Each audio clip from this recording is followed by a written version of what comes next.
Computerized Start is brought to you by my awesome patrons on Patreon,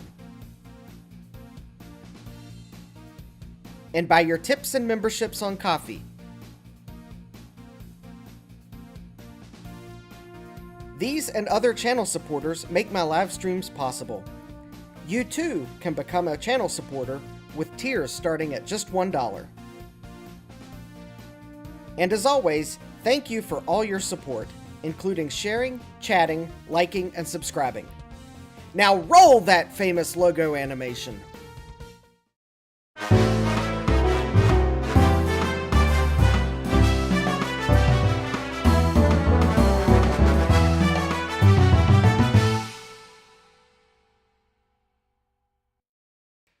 Good evening and welcome back to Computerized Start Live! I'm your host, Justin D. Morgan, and do not adjust your audio, or maybe do adjust your audio. I think I've fixed some audio quality problems. We'll see what the chat says, because hopefully it's better. And I'll give everyone a hint. I changed, like, one thing. But that's it. That's the only hint I'm giving. We'll let the chat commentate. Alright, let's see here.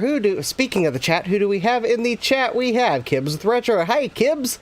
Kibbs says, Eep, MIDI, yes. MIDI, midweek MIDI, more like, yeah, something like that. Jeremy says, second, but at work. Shh, don't tell. Well, we won't tell Jeremy, because we don't know where you work, so we couldn't tell anyways. Jeremy says, it's where I go to earn money. Ugh, yeah. Kibbs says, it sounds like a bad place, but it gives money as it seems. Yeah, we have Gut Bomb. Hi, Gut Bomb. Gut Bomb just says, woo! Alright. Jeremy says, I'm just in time. Yes. Kibbs says, YouTube and its awful 10-second latency. Yeah, we'll see how Comcast lasts, too. Alright. Gut Bomb says, I think I know what you changed.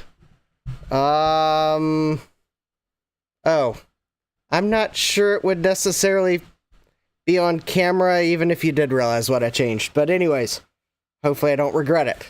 Let's see here. Alright, I have a new coffee goal. Link is in the description. I need supplies for December, and it'd be great to buy them this month, so I have them for December. So you can go check that out. Let's see here.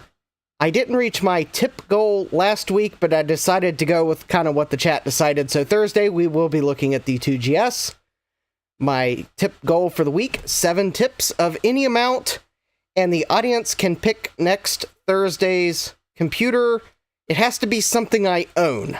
So you can't pick something I don't own, but if I own it, and as long as I'm not reserving it for December, it's fair game. I do reserve the right to reserve things for December. But there we go. 7 tips of any amount. So yes, that could be 7 $1 tips, and, well, awesome. I forgot to set a tip goal on YouTube. Oh well, whatever. Anyways, let's see here. Oh, yes, and as a request, please no politics tonight. Thank you very much. All right, now, to get on to some less controversial things that we can probably all agree about. That would be the dinosaur in the background is kind of cool, even if the fan makes weird noises. Mike's Future Retro. Hi, Mike. So, ooh, look. Live YouTube that's not politics. I'm in it, yes. We have the dinosaur. Everyone agrees the dinosaur is cool, and everyone also agrees that it is probably time for... Ladies and gentlemen, it's time for our favorite segment, Wheel of Regrets. Here's your host, Justin D. Morgan. Hey, who comes up with these titles anyway? Polly is in Mini, and Tix is in the Blood-Sucking Creatures. All right. Hi, Jesse. We have I8386SX in the chat. Yay, no political crap. Yeah, I don't want to talk politics for 4 hours. Jeremy was right. Wheel of Regrets. And sorry, Jeremy, I haven't had a chance to swap animations yet. Hopefully I will get that for Thursday. But anyways, we are going to start off with this innocent-looking box here. It might look like it's from Amazon, but hopefully the clear tape is a clear indicator that this box has been reused. This item comes from another YouTuber. But don't worry, it came from eBay, the place where I buy the things I later regret, because that YouTuber runs a channel about selling on YouTube. Selling on YouTube. They run a YouTube channel about selling on eBay. So this item has come from that YouTuber's eBay store.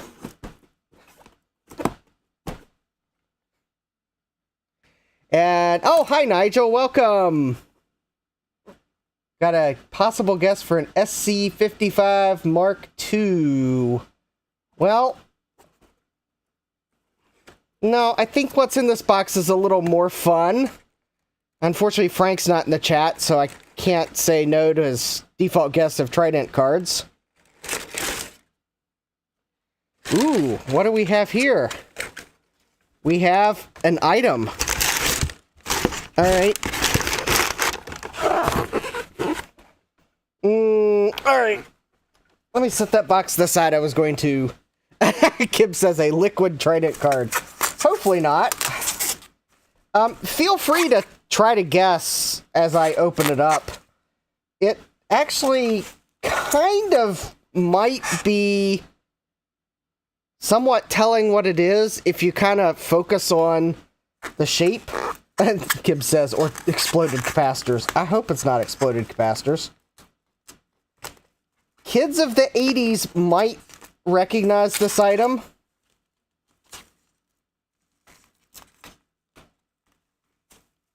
I'll kind of progressively give, Jesse says a Cirrus Logic card. Nigel says, way too small for a sound canvas. Kib says a modem. Alright, if you were a kid of the 80s, I'll slowly open this up. You would have seen ads for this on TV.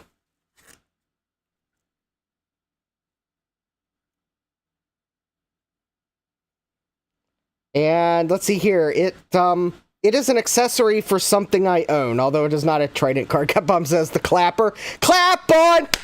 Clap off! No, it's not a clapper. Alright, maybe if I pull another piece of bubble wrap over. I'm sure someone is... Cupbomb says a chia pet. Cha-cha-cha-chia! Kib says I'm barely 19. I'm sadly not old enough. Well, Kibs, you need wait no longer. Gut bomb guessed it.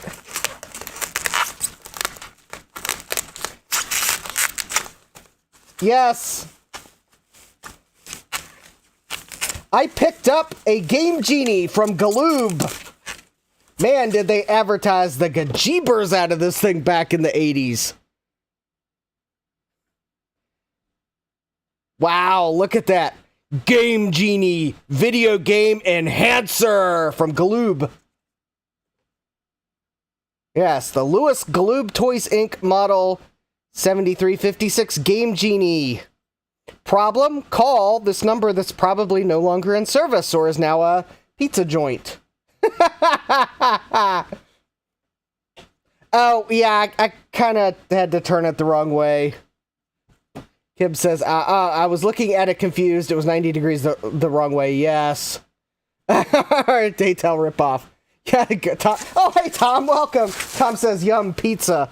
Yeah, so... did I ever figure out what I did with my NES controllers? Well, we could at least see if it, like, powers up, but I don't know what I did with my real NES controllers. I don't think I've got any of them down here. Jesse says, call numbers off of electronics from the past seems fun. Alright, this is Wheel of Regrets. We do have to give it a regret score. Let me see if my NES controller's down here.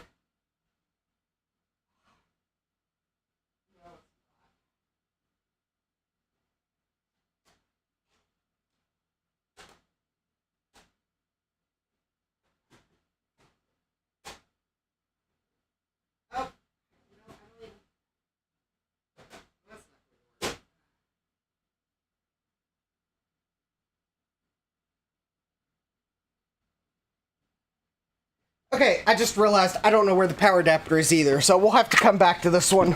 Alright. Nigel says, the Game Shark was better.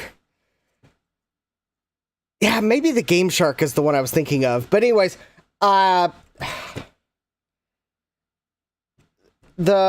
seller was selling it for $19.99, and they sent me a buy it now offer, like $17.99, free shipping, and I accepted it because it looked like it was in good shape, and sure enough, it looks clean.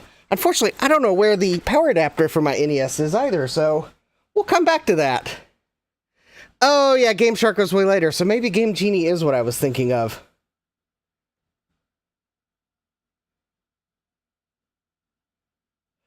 Alright, well, let's go to the next item. I think as I get boxes, we're going to get to more and more regretful. So now we...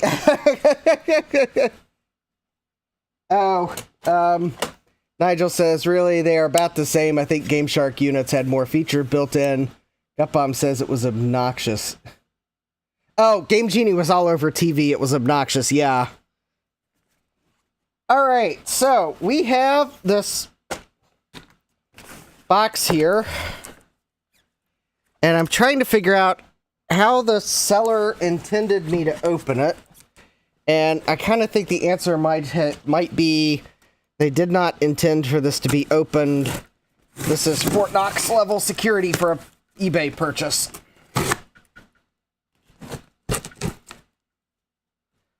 But I have a good utility knife. Kim says, how you open it, you don't. Yes. Oh, Daytail was first with those units. Jeremy, I don't have a 9-volt battery to power my NES with, or I would do that. Alright, we have... actually, decent packaging. I was kind of worried about these.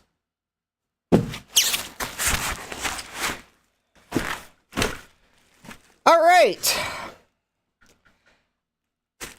I would say, does anyone want to venture a guess as to what's in here? But I kind of think it's somewhat obvious, because I should have flipped that upside down first for a slightly more confusing time.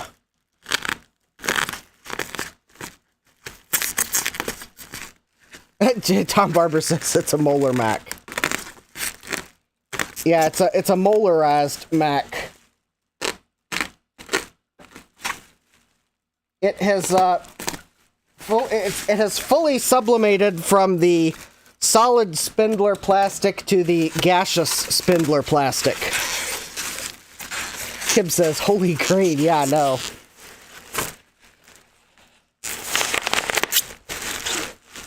Action Replay, and it wasn't readily available in the US. Yes, I think I do remember seeing about the Action Replay. Alright, now, this may actually be a regret. We have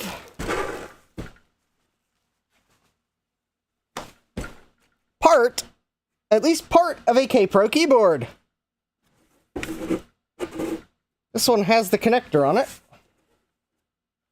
It is missing, I believe, a shift key. But yeah, Maypro. Yes, I have 3 K-Pros and only 1 keyboard, so this might come in handy. I wish it wasn't missing the shift key, but the astute folks might have noticed that there was seemingly a second item in the box, which I'm not sure why they went through the Fort Knox level security on it, because I think it's the one that's in slightly worse shape, but because I hear things rattling in it. And yes, I think the auction description mentioned that there were things rattling in it, so I'm not surprised. But before anyone wonders, it's this was an auction for 2 K-Pro keyboards in parts or repair condition, and this is the second keyboard.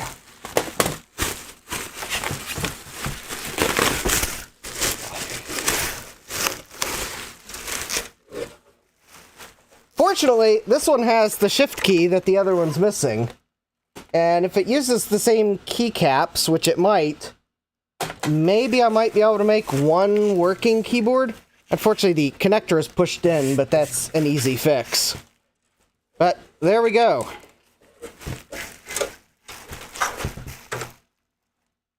So this one's missing 4 keys, but has the shift key that the other one's missing, so I'm kind of hoping I can make one working keyboard, so at least my K-Pro to keyboard ratio is 2 to 3, which is slightly better than 1 to 3. Not that I'm going to be using all 3 K-Pros at once, but at least if I were to want to set them up on display, I at least could set 2 up, because I have now potentially have enough keyboards to set 2 up. And then I may have spare keycaps to help other folks with. So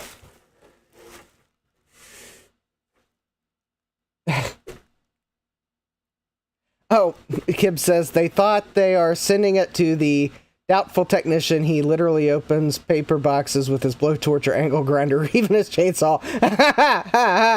I need to use a big knife like Dave from EEV blog. Actually, I'd like to get one of those ceramic knives like Adrian has, but, well, priorities.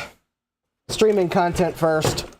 Hard drives for my NAS second, which actually one of them did arrive today. It's in my hard drive eraser because I want to make sure it's good before I potentially try to swap it out. So anyway, so I have 2 K-Pro keyboards, and you're probably wondering, how much did I pay for the potential misery of repairing the keyboards? Oh, you know, I just realized that I forgot to pause the YouTube playback on the control panel, so now my Comcast bandwidth is probably slightly nicer now that I'm not trying to download as much as I'm uploading.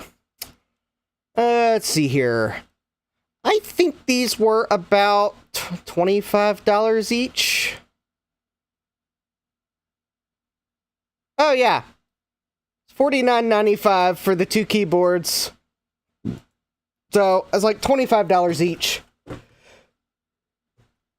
And I thought I could at least get one working fairly easily because, well, there's the shift key this keyboard's missing. And yeah, and looks like the keycaps are the same, so you'll never notice.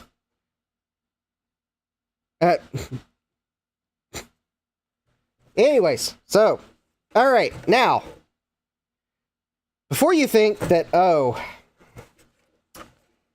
can Wheel of Regrets tonight get any larger? Why, yes. Yes, it can.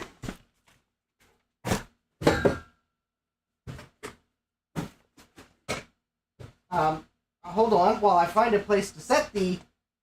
Oh, wait, actually, I just realized I made an error.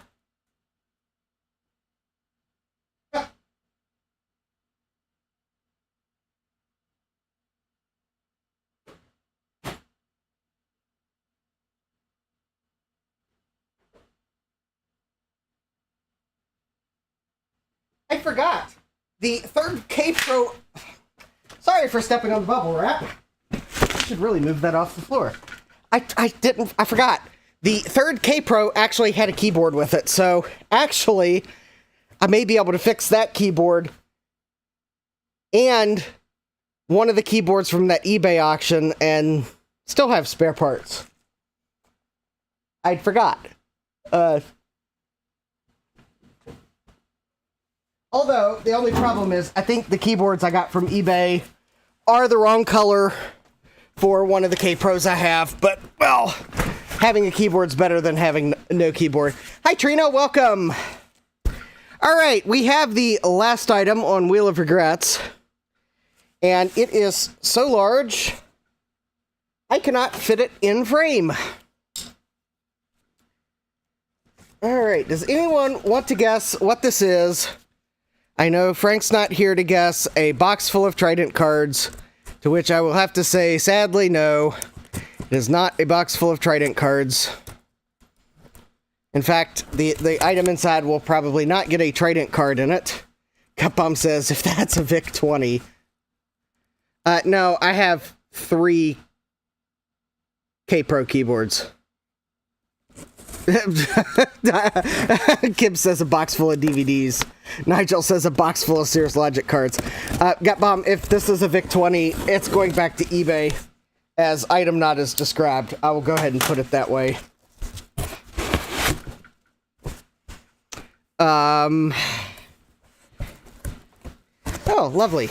There's no bubble wrap in it. All right. I think I'm going to have to set this box down to pull the item out of it.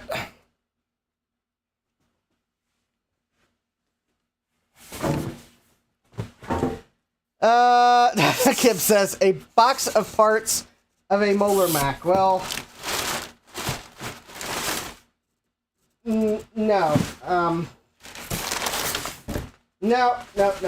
This is not an Apple product.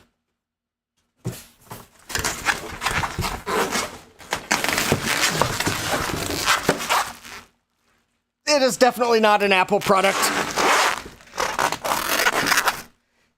Tom Barber says, Tom Barber asks, am I in the box? Hello, Tom, are you in there? No, Tom, I do not believe you are in the box. Gutbomb says, I wasn't looking at the chat, and I heard box of farts. No, I do not believe that is the case either. Tom says it's a pretty big box. Kim says a box of paper. No, but... Tom Barber says, oh good. I was worried I got lost in a box for a second. Alright. Gutbomb says, I have a good idea of what this is. I suspect my comment that this was not an Apple product probably clued Gutbomb in. He's probably figured out what I have potentially gone off and done. Tom Barber says, a MacBook Air.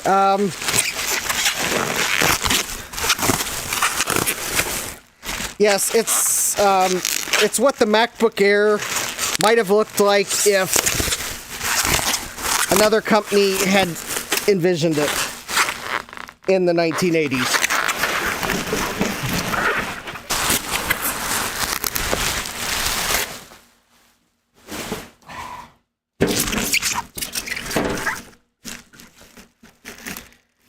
I will have to say they packaged it fairly well. I don't think there's any exploded Rifa caps in it. Although we are at least now able to fit in frame. Atari ST book. No.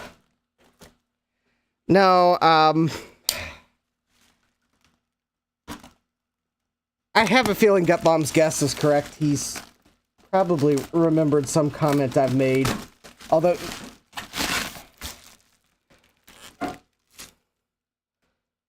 Alright, there, I gave everyone a peek.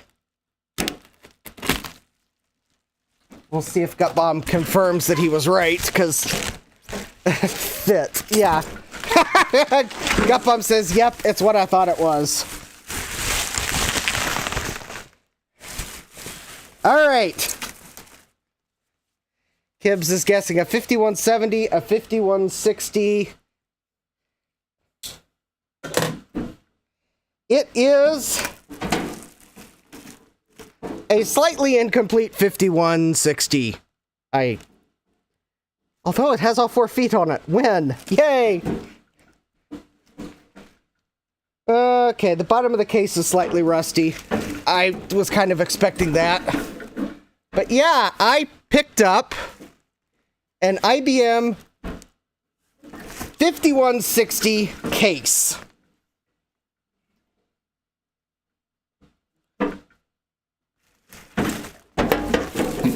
Tom Barber says you're missing a couple parts. Yeah, I am missing just a couple parts. So, parts that I have for this, I have the case, and I have the CGA card. And I've ordered a power supply and a motherboard. And that's probably enough to start. So, other than the fact I will probably have to take care of the rust before December, only because I will probably need to do while it's... Kib says the air part is correct. Yeah. Yeah, it's more like an IBM Air at the moment.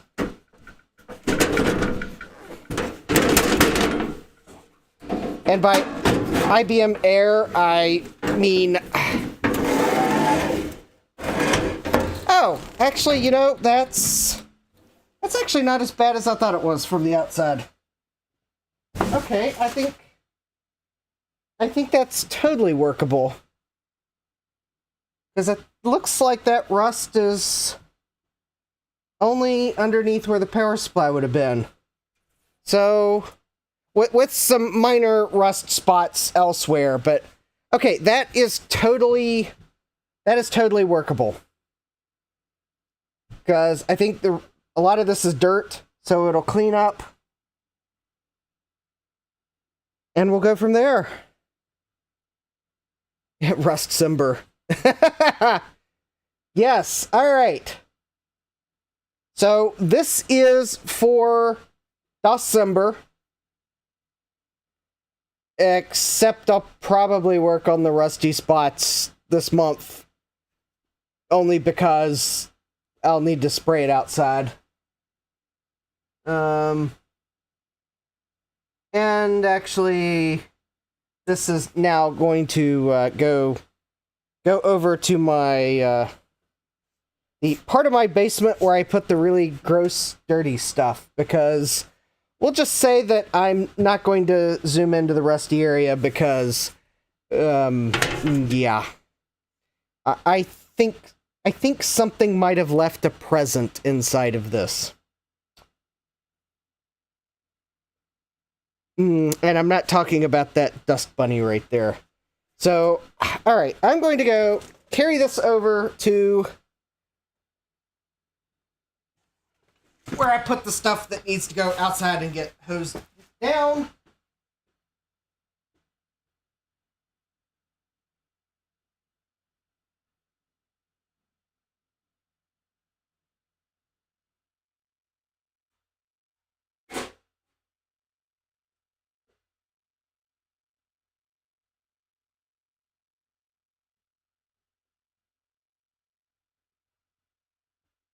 Alright, and I will set the top part of the case over in that same area.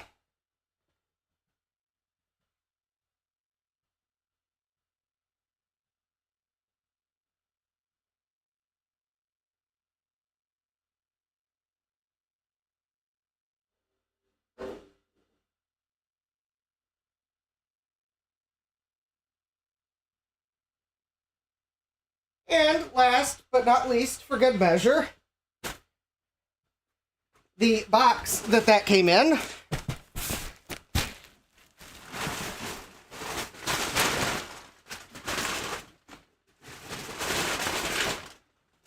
As well as its packing material is going over in the same area.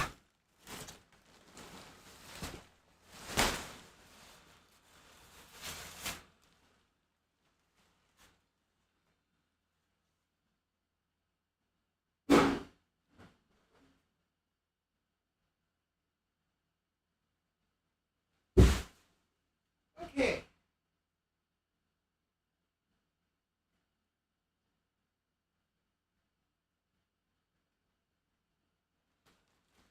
Sorry, Mr. Dinosaur. Because, well, let's just say that I reuse packing material where prudent, but when mice have been accused of potentially being in the computer that it was wrapped in it, and, well, all that fun stuff, yeah, I'm not going to potentially risk grossing out another eBay customer. So that is one of those rare times, well, when I will not reuse packing material. I'm also going to clean my workbench off just a little bit.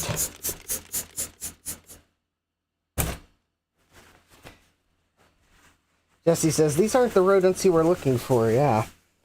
Alright. Well, hopefully the mouse that lived in that computer case lived a long and fruitful life and was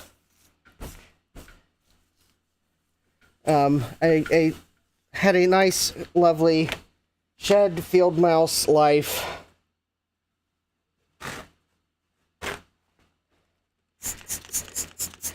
And all the things that are associated with living in vintage tech. I'm hoping he got to play some good Oregon Trail on the IBM PC XT while it was hiding away in someone's shed. Alright, there we go. Excellent, now I have cleaned off the workbench.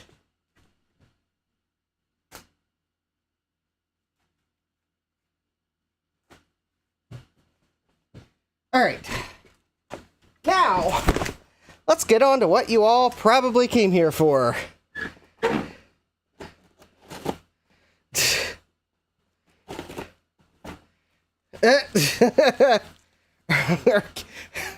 Kib says her rogue Microsoft IntelliMouse. Yeah, well, that could have been bugs too. I'm going to err on the side of caution. Yeah, anyways. Well, hopefully the rogue IntelliMouse was an intelligent mouse. Alright, there we go. It's also possible I misidentified what I saw, but, well, I'll just hose it down outside this weekend. And then fix the rust. And then all will be well for December, when I am going to put an IBM XT back together again. Alright, so let's see here. Why are you all here? Obviously, you all are here for the Doom Cafe. And you all are about to see that we are going to be working on this kind of live. So, I bought this from some web store. Tom Barber had bought one of these. He posted a photo of it. And from the photo, I was able to find the web store he bought his from. And I bought one that was like... it's a customer return, I believe.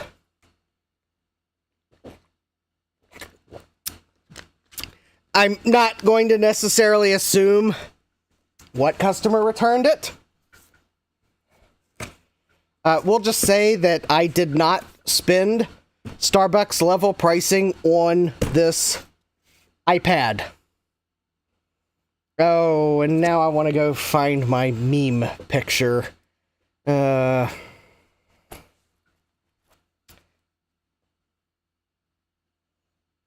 I don't know. It's back a ways. That iPad has a 386SX in it. It's a special edition. Yeah. So anyways, what did we get in here? And I have opened this. We have an iPad, which does not look kitchen used. So there's that. We have a mounting bracket, which we will not need. We have a Cat5e cable that would have presumably been used to plug this into the point-of-sale system. We have a power cable. And we have a power supply. And I am happy to see that OAsys uses Meanwell as their power supply manufacturer. So this is going to be a good power supply. And this thing runs on like 5 volts. Neat. All right. So we got a Meanwell power supply. All right. Now,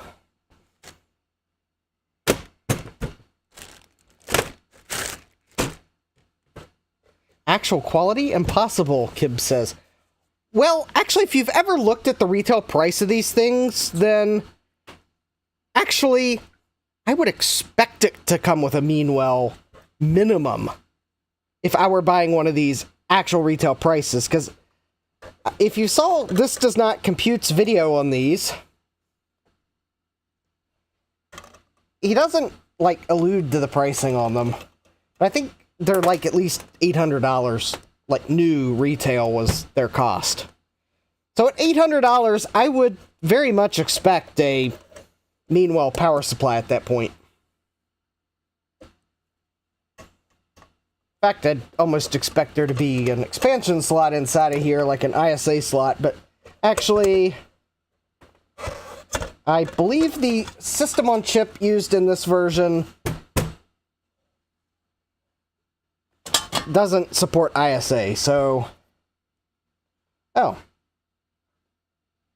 So here we go. This looks like this was manufactured in... Actually, this might have been manufactured in 2011, so this, quite honestly, might be some old stock.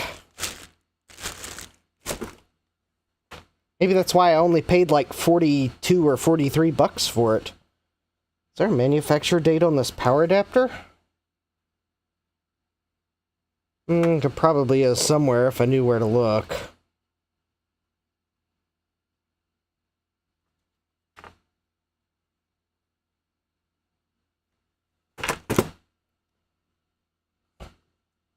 Anyway, this is the iPad EX.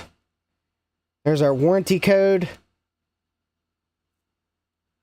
Oh, Kib says, I know how expensive these are. I'm just surprised that they still do it. Yeah.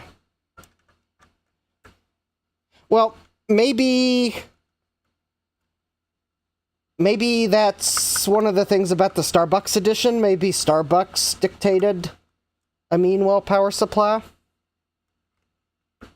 After all, they don't want to not be able to serve you your $5 to $10 coffee because the bump bar power adapter stops working. So maybe the Meanwell power adapter is specific to the Starbucks edition. I could totally see Starbucks speccing a better power adapter.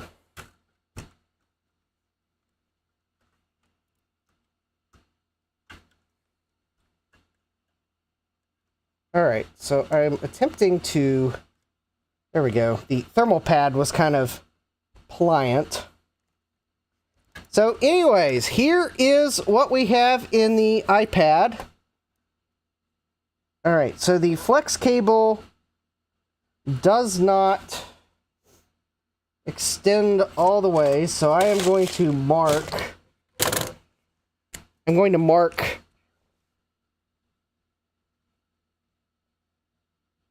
So it doesn't plug in there, so I'm going to draw a line there, and then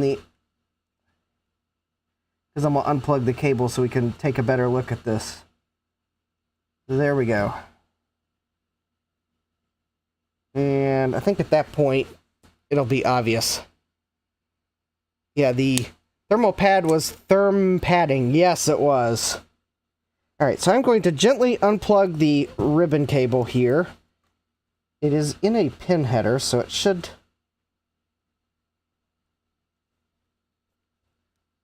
Because I've got an idea in the future if I can get MIDI to work. I might see if I can make a Raspberry Pi Pico powered touchpad adapter in the future so that you could maybe play Doom from the touchpad. I know it would be an absolutely awful control.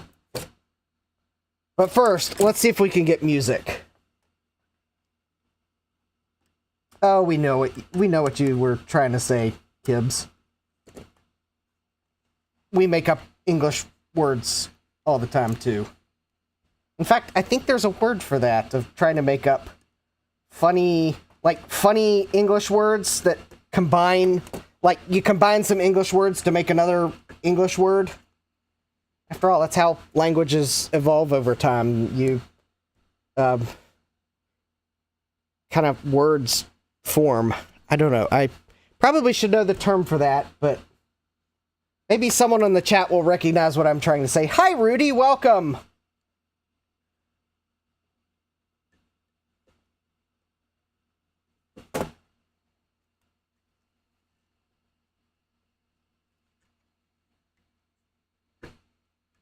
I don't know if I can...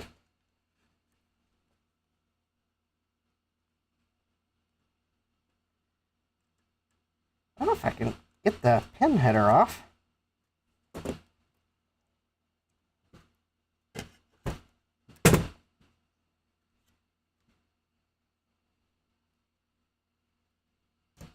There we go. All right. Got that free, so I'm going to kind of set this off to the side so we don't have to mess with the pin header. All right, so we've got our Patrick Pitts. Hi, Patrick. Patrick Pitts is saying etymology. That might be the term I was looking for. Or at least I think that's the study of how languages evolve over time. So I may be looking for another word, but it'll come to me randomly at some point. Even if it's like tomorrow at 10:43 a.m. It's like, bam! That's the word I was trying to think of.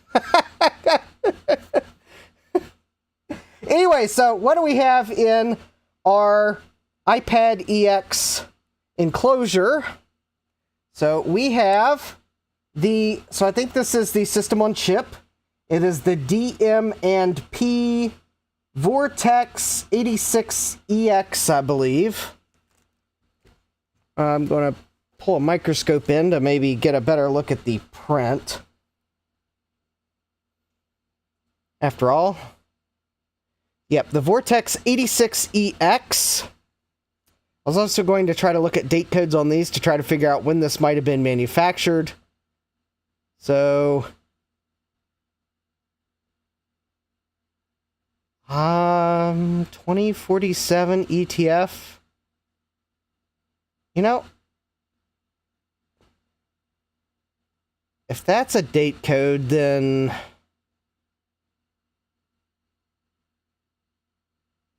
I don't know that that's a date code.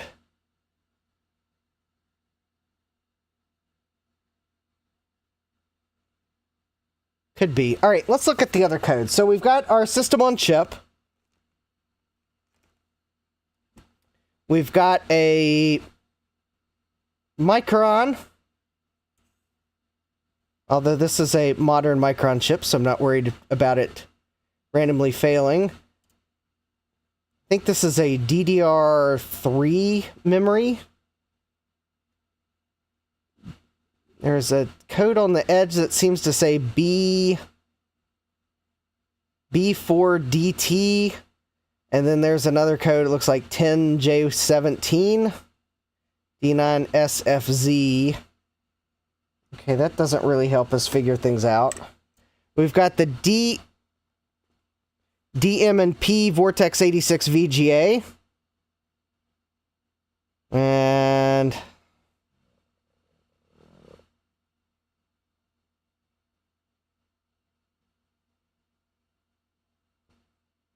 I don't know that that's a date code there. All right, let's look at some of the other chips. I think this is going to be probably the ROM, because that's Micronics. Oh, it'd probably help if I had that right side up. I'm pretty sure that's Micronics. MXIC, MX. Wow, they changed date codes over time. Oh, hey, Rudy. All right, well, thanks for stopping by and saying hi.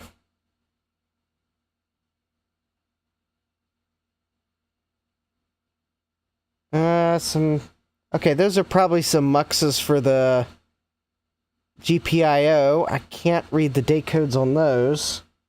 Just trying to figure out when this might have been manufactured. Well, that looks like 2116, so maybe this is actually...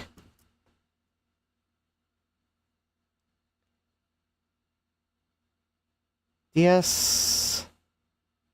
Oh, you know, maybe this is actually manufactured in like 2001, 2002. Well, now that is some,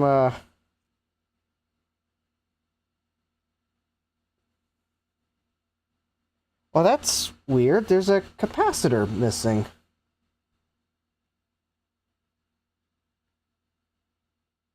Well, I'm hoping that's not important, because that sure looks like a missing capacitor right there.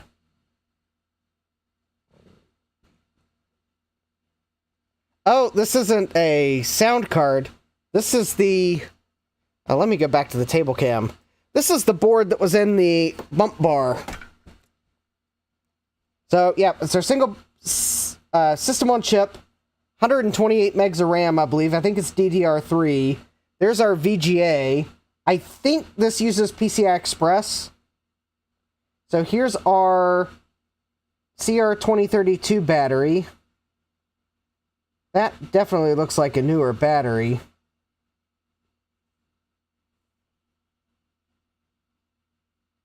Oh, there we go. This PCB was... I think this PCB was manufactured in 2022, so this is, Oh,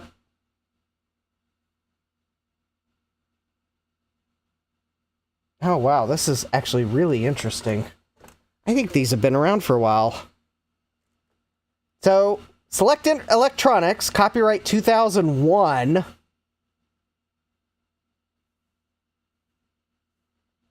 But there we go. This is revision 1.2, 2017. So I guess June 13th. And I think this PCB was actually made in week 10 of 2022. So apparently this warranty code is not a date code. It's probably a lot number or something, because I think I've seen enough on this board to say that this is actually a board from, like, probably was made in 2022 at some point. Maybe if they don't sell a lot of them, maybe 2023. Actually, I'm just going to try it without replacing it first and see what it does. Although it is quite possible that it's going to match that one there, because that looks like a roughly the same size capacitor. So yeah, if I have to, we'll put a 1 or a 10 microfarad in its place. Because it looks like... Oh, yeah, you know, that might just be coupling the... Oh, you know, I bet that's going to be the same as these other three. I bet it's just coupling the grounds on the corners. So it may actually work without it. Maybe the video might be slightly noisier, but we'll see if it works without it. So anyways, so there is our Doom playing candidate. Now, in terms of ports, we have VGA.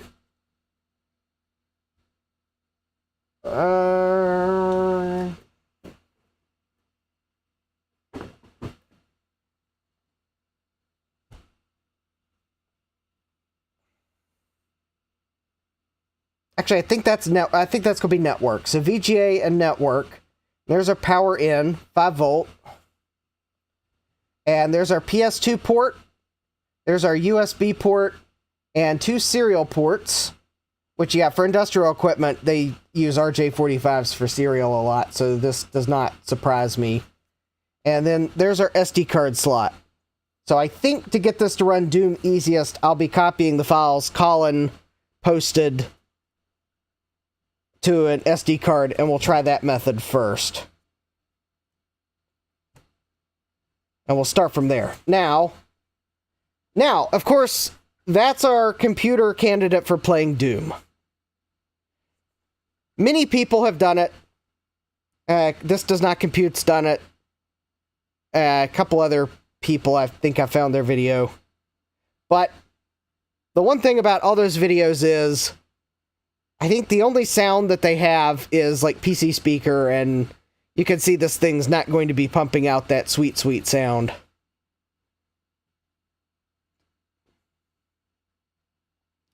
Yeah, USB, Kib says, I've seen people use the USB 3.2 Gen 2 to pump out raw PCIe, though. Yeah, that is true. So, I placed an order from Shop in Belgium, I believe.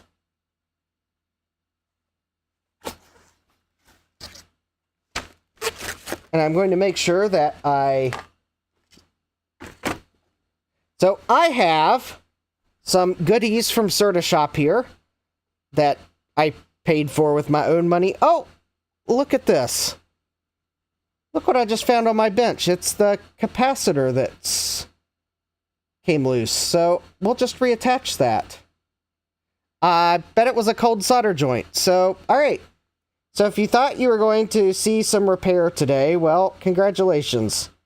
I'm going to get to repair the capacitor. It looks like a little bit of the corner broke off, but it probably is... Well, actually, let's test it. I think it should be a capacitor. Alright. Completely overkill tester for such a small capacitor. Well, that's weird.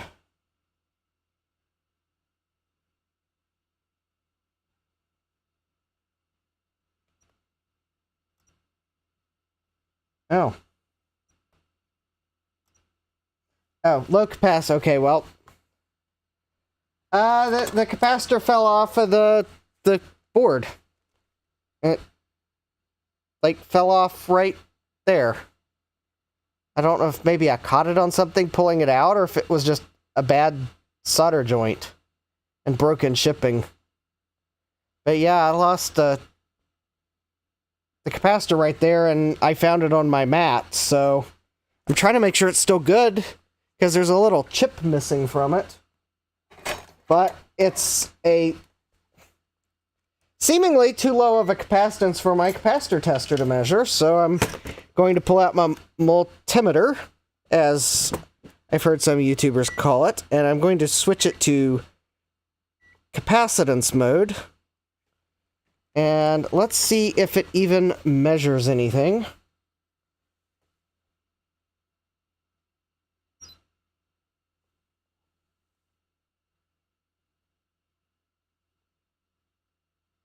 Oh, I think I see why it probably didn't test. I think it's like a little...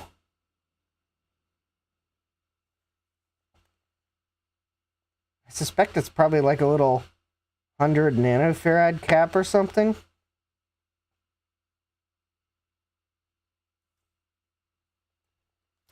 Let me test one of the other ones, because I think these four components are the same. That's measuring like 2 nanofarads.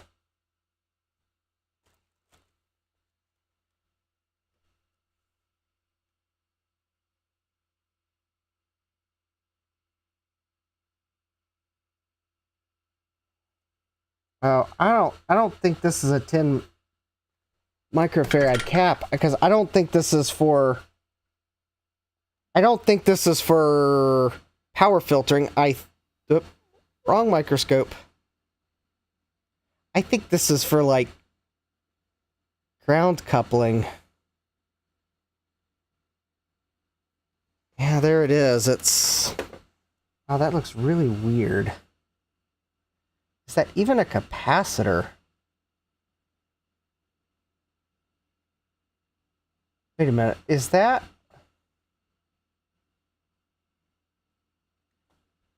an International Rectifiers logo? Yeah, I think it's like a 1 nanofarad. I would agree with that. That's what it's marked as, and it is. I got my multimeter to measure like 0.76 nanofarad, so it's probably fine. It just lost the corner. Well, I'll go ahead and reattach it just so it's there.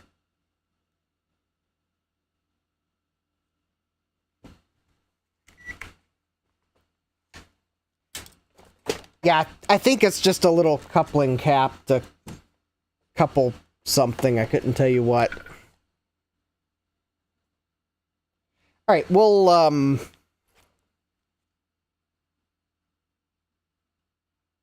Alright, let's turn on the...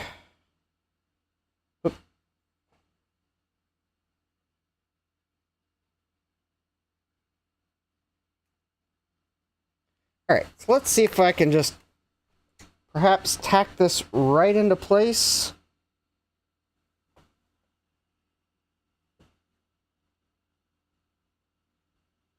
And then we'll move on. And then we'll get back to my soda shop order.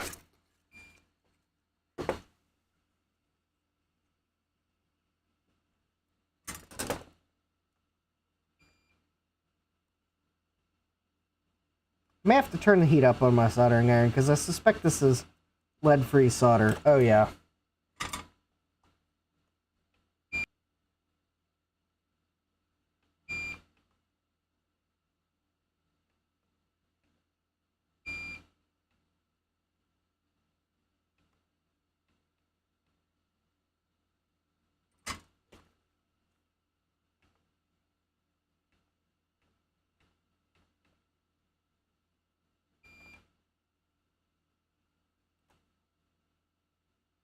Well,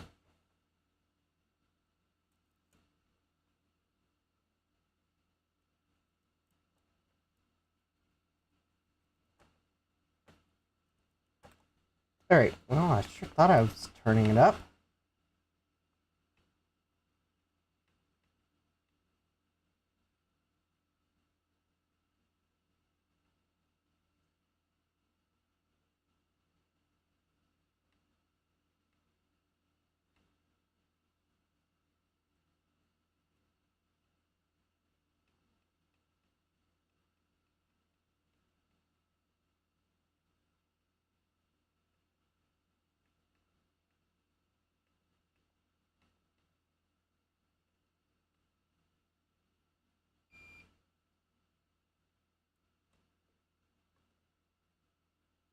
Hold, please.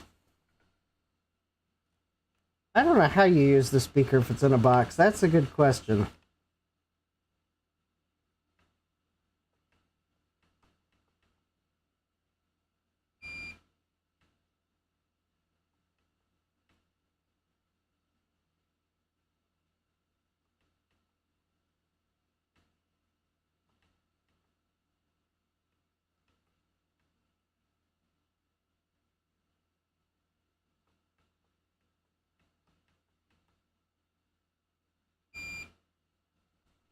Huh, my 951 doesn't seem to want to change temperatures.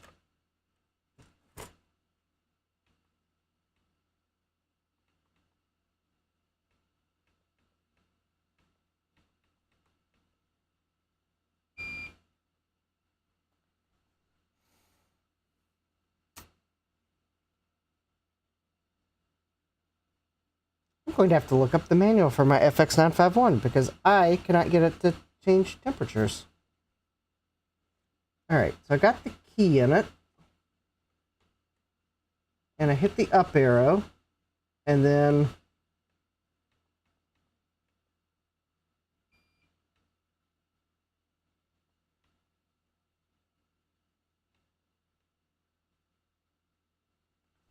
Do I just let it time out from temperature set? Is that what I'm doing wrong?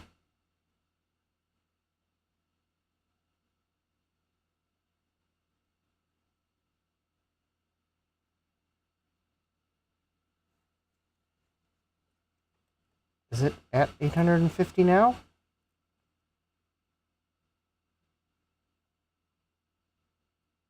No, I don't think it is. Oh, it might be.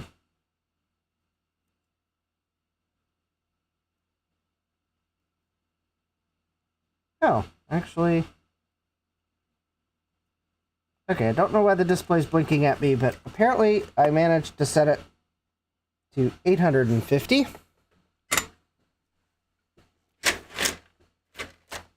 Which I will make sure to fix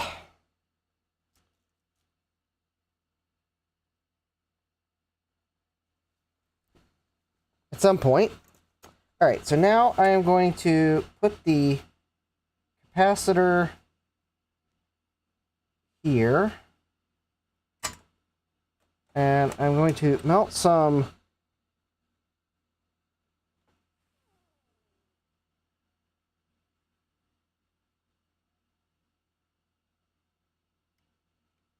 Alright, if anyone's wondering,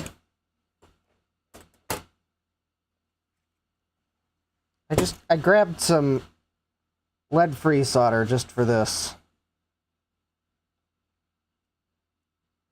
Since the board using lead-free, I do keep a small quantity of lead-free solder on hand for just such an occasion. There we go.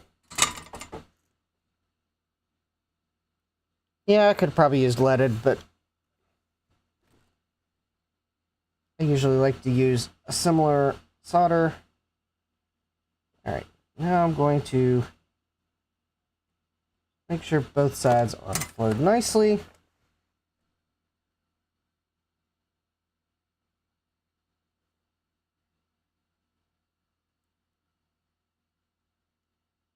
A little bit of flux.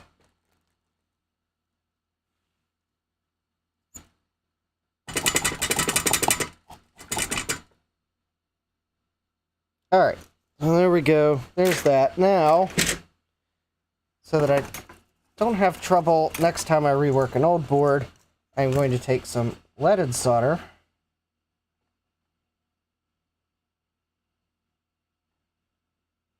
Tin the tip, and then clean it. There we go. At least now what's on my soldering tip should be an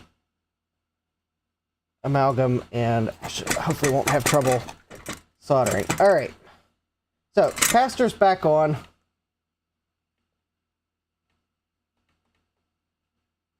And I don't know why my soldering station is being so particular. Alright, let me clean off a little bit of the flux, and we will get back to the Starter Shop order where... Hi, John! John says, I saw Dream Blaster X2 MIDI. Yes, yes you did. I had a tough choice, because I was trying to go for low-cost MIDI for this experiment, and it was a really tough choice trying to decide between the Dream Blaster and the McFly.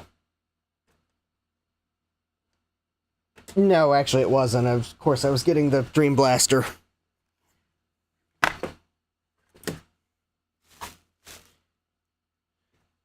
Trying to figure out what I did with my Q-tips, so I can clean the board. And... oh, there they are.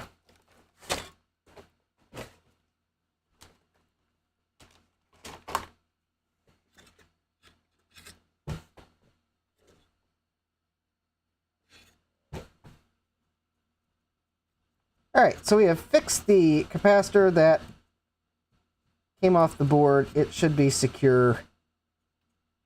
And there we go.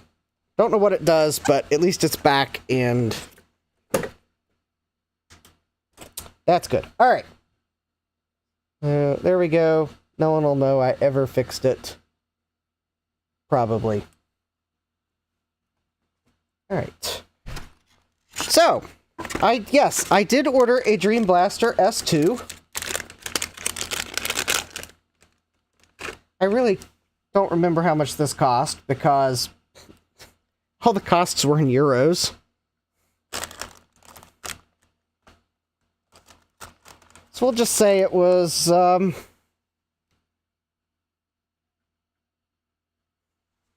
was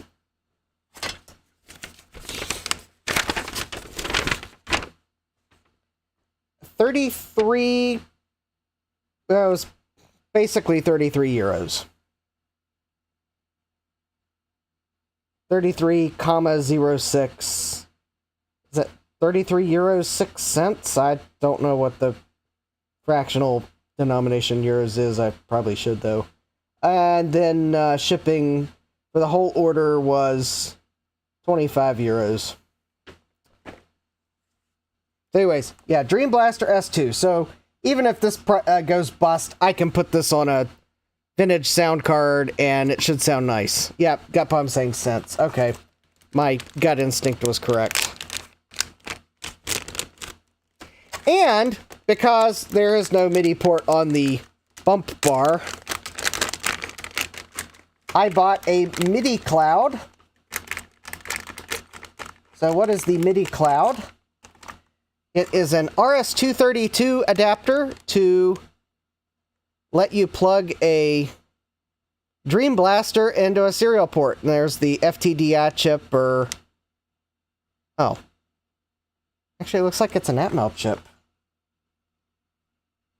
Alright, well anyways, I think it's basically as a serial... Oh, it is an Atmel chip. Okay, maybe this is a later... I thought they were using FTDI, but it's a little Atmel chip. It's basically going to be a serial converter. Hey, Francois, welcome! So, how are we going to try to get serial or MIDI out of this bump bar? Well, I am going to plug the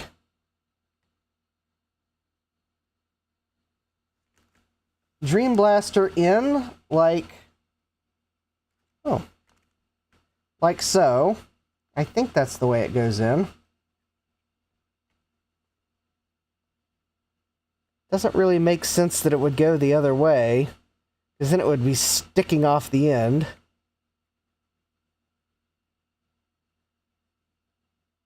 And then I will plug one of the serial ports in from the bump bar into the serial port. Adrian Blaster. And then, actually, we will plug speakers into here, because that should be the audio out. This could also give you MIDI out. So there is how we'll get MIDI out. I will have to install a driver. But you're probably thinking, but wait, Justin, doesn't the bump bar have some really weird serial port on it? Why, yes it does. That is why I bought one of these things.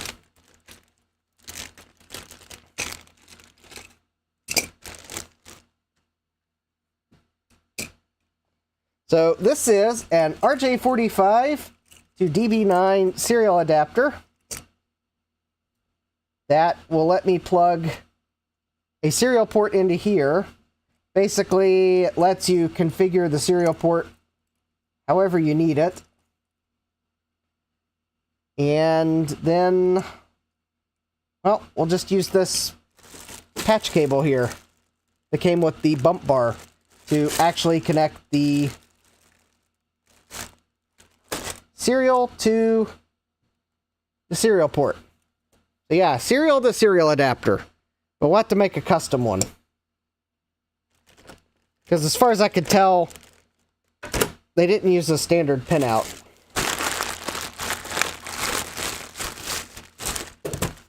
Standard pinout.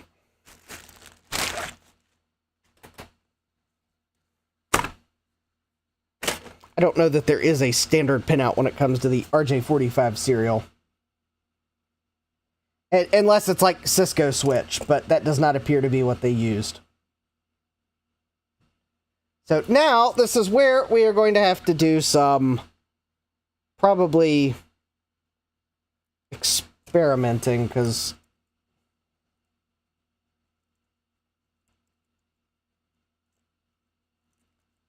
I don't know which of these are connected to which pins on the RJ45 connector, because it is kind of hard to see down in there. Unfortunately, I don't think this shell comes apart. At least not in any way that I can take it. I unfortunately think the RJ45 connector was terminated and then possibly molded into the rest of this, because I don't see a seam line. So let's see if I can find instructions on the Cables to Go website, because I also need to find the instructions for the pinout of the serial port on the bump bar.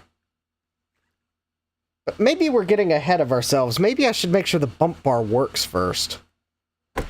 Yeah, maybe I should do that. Because if the bump bar didn't work, then, well, this lead up will come to a very quick, disappointing end.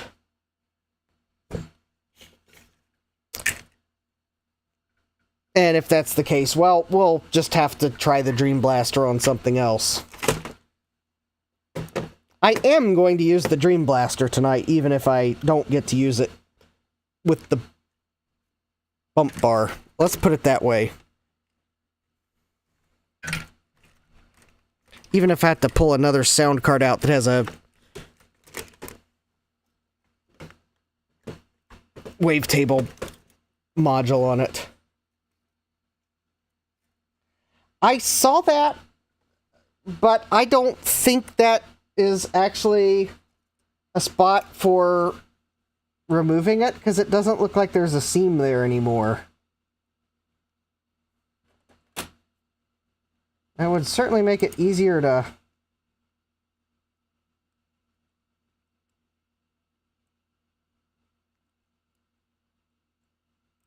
I don't know why that's there, because it does not seem as if this comes apart.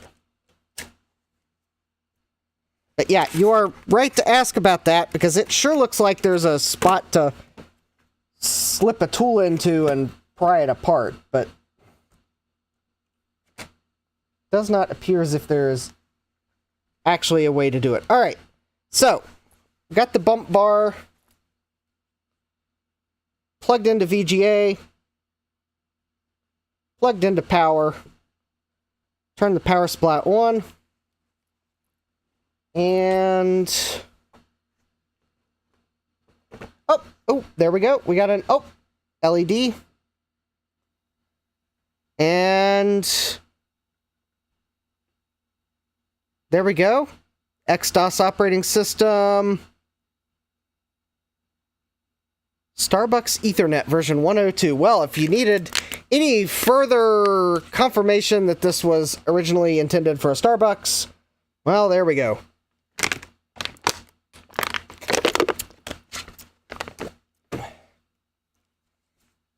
XDOS, yes.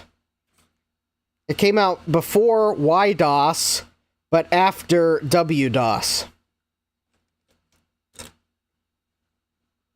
Actually, YDOS, they skipped the name and went straight to ZDOS because they didn't want people asking why DOS. Did I pay in euros or dollars for that Dream Blaster? I paid in euros. I paid in euros.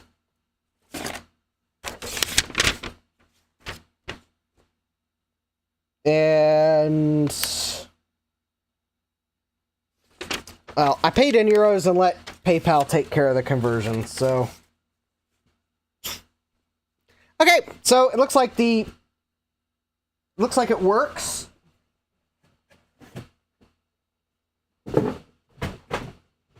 So now, if I find a PS2 keyboard, I think if I plug it in with a USB key or a PS2 keyboard plugged in, I think we get a prompt to configure it.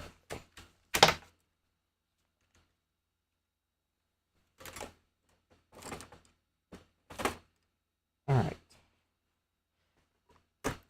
Alright, so let's see here. CBIOS. Press escape for boot menu. Ah.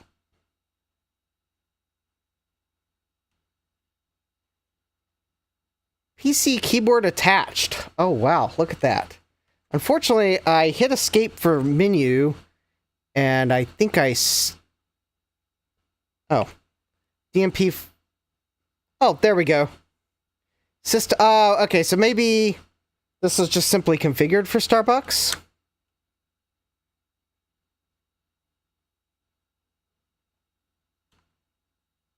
There we go.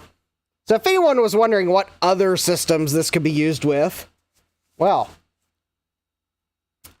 a remote client, Chef XML, whatever that is, generic RS-232, generic Ethernet, Starbucks, Compress, Expient Ethernet, Expient RS-232, NCR 2170, NCR 7448V 1.4, NCR being National Cash Register, Micros RS-232, Micros Ethernet, Exit 41, Aloha, Positran, looks like some simple and traditional Chinese, and Flashpoint. Well, we'll just leave it at Starbucks because it doesn't matter. None of this really matters, so other than... Yeah, I'm pretty sure that doesn't matter. Alright.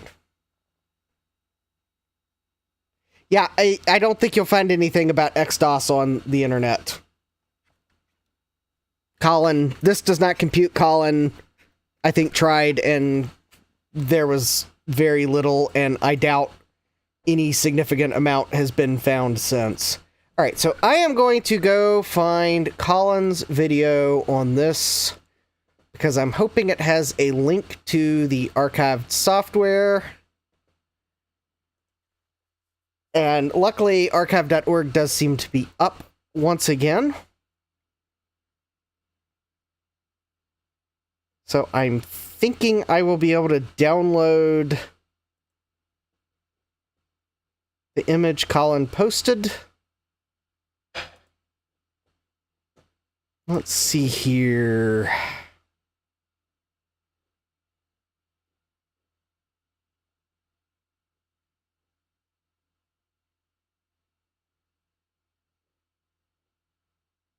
Da-da-da-da-da. Oh, I think that's on his first video. Hey everyone, it's Colin. YouTube autoplay, yay! Let's see here. No, Colin is not hiding out in my basement. It was just the video starting to autoplay. Let's see here.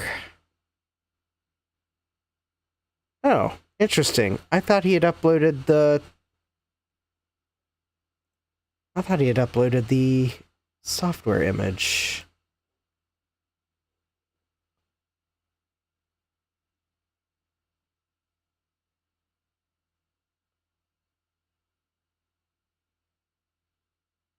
All right, well, let me go to archive.org.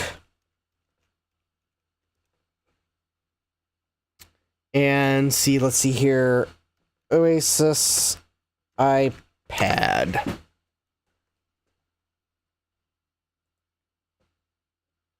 All right, so yes, here we go. OAsys iPad kitchen controller dumps. All right, so the iPad DOS.bin file that's up here is a whole dump, the flash chip, and the XDOS image is an image of the virtual floppy on drive A.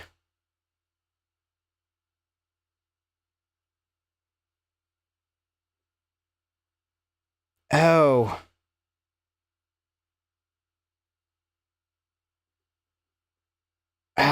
You know, I'm going to have to somehow try to install DOS on an SD card. Or wait, do I need to install DOS, or do I just need to copy the Doom binaries?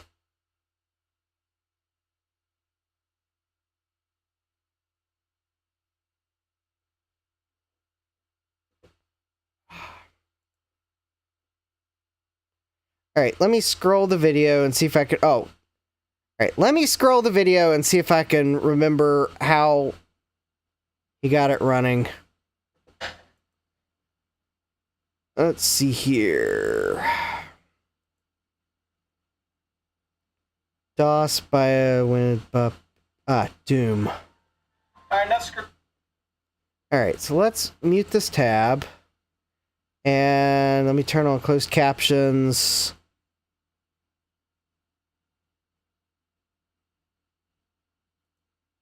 So he's got... Oh, he used a USB thumb drive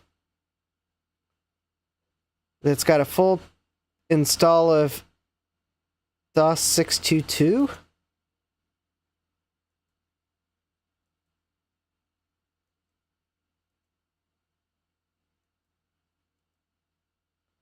Oh, okay. I bet I know what I need to do. Kib says, if I recall correctly, XDOS is FreeDOS, but renamed and dumbed down. Yeah, that is quite possibly the case. All right, I think I know how to potentially get this to work with a minimum of fuss. And I think that is, I'll take a SD card, and I will find a DOS image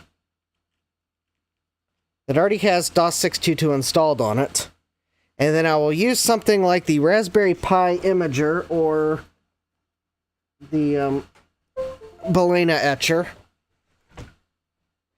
and I will write the image. So, actually, I think the image I'm going to use is the Blue Scuzzy image.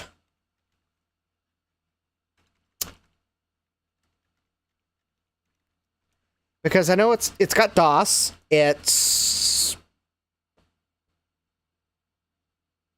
Yeah. It's okay that there's... I think it's okay that it's got SCSI drivers that just won't load. I can just... yeah, that's right. I can just comment out the...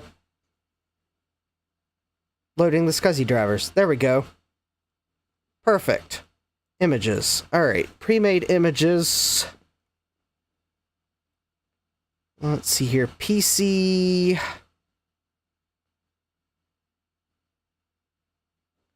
No. Alright. Where was the... Let's see here. Macintosh pre-made images. Wait, I thought they had a...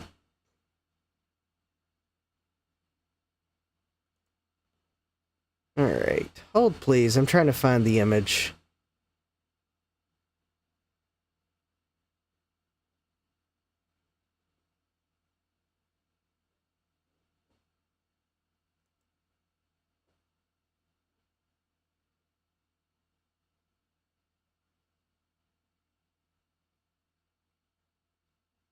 Oh, there it is. I completely overlooked the link. Alright. Let's see here.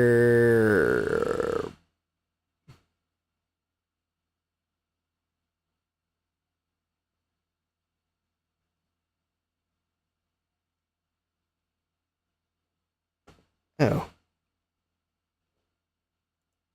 Oh, interesting. I don't see the... Okay, well, let me see if I can find it in my downloads image. Downloads folder. I'm not seeing the image on the Blue Scuzzy wiki.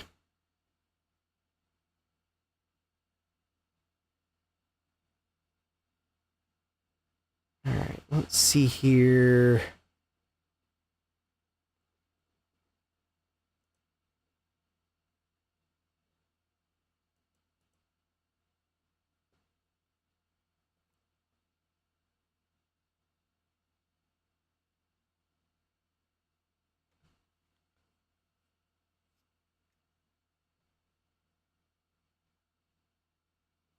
Otherwise, I'm going to have to go find the Blue Scuzzy that the image is on.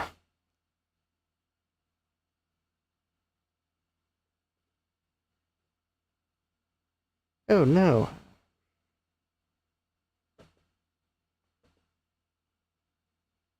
I don't think it's on this computer.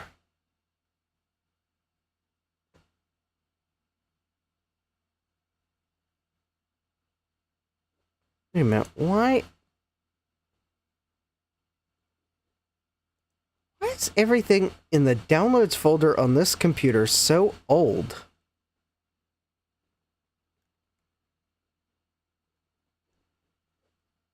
Alright.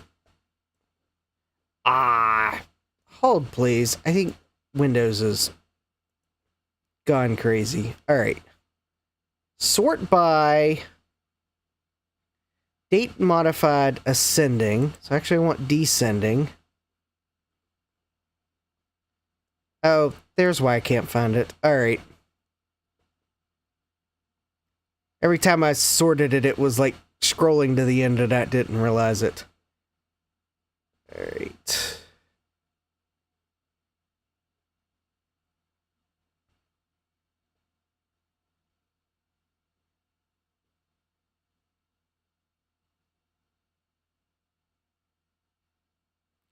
That's a blue scuzzy image. Here we go. Alright, extract to there.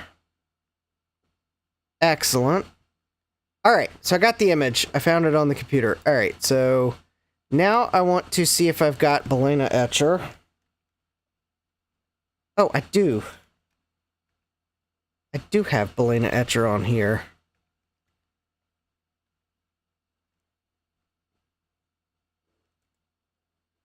Oh, hey Jack68K, welcome. I am trying to get a image file onto an SD card. The image file is DOS622, and the SD card is an SD card. There we go.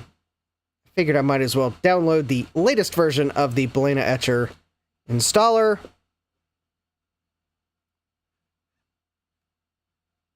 Because later is better, right?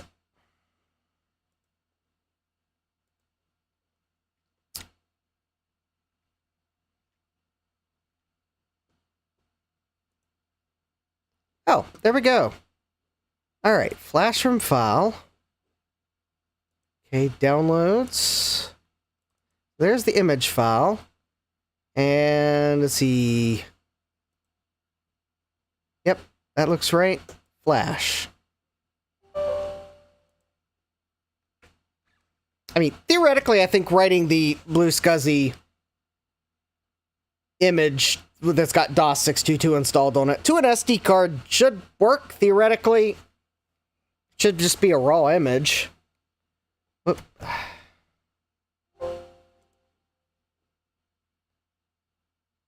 I think the true test will be if Windows mounts it. Oh, hi Bruce, welcome! I'm writing an SD card.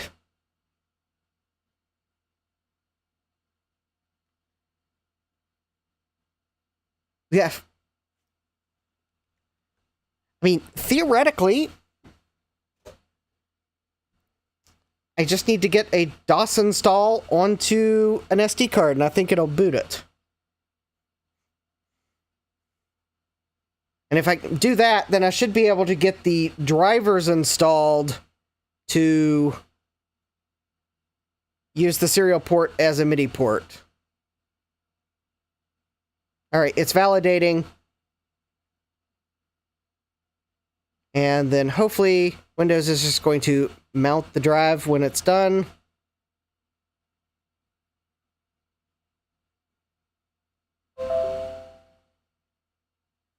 Okay, well, at the very least, Windows is not complaining about an unreadable SD card. Oh, that's because it was unmounted. All right.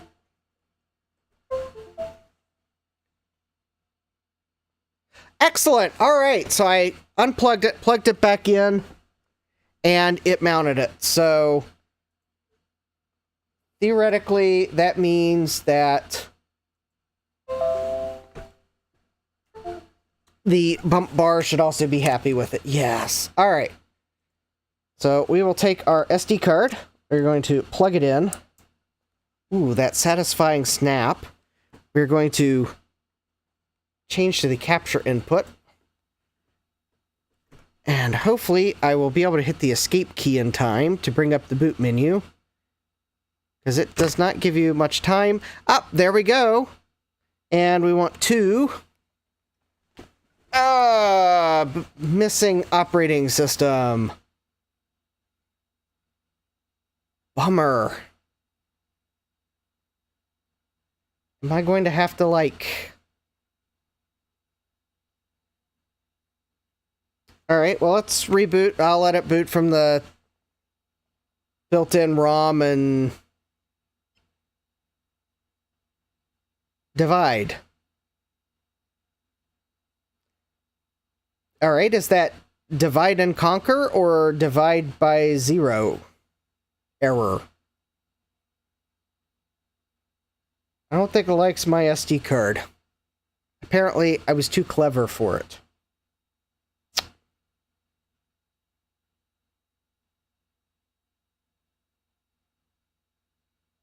Okay, well.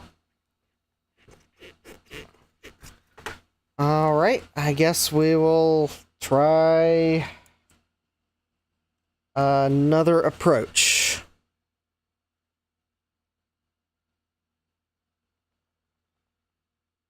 Unfortunately, I don't think I remember Colin's video explicitly stating how he got a DOS install onto the drive he used, so that is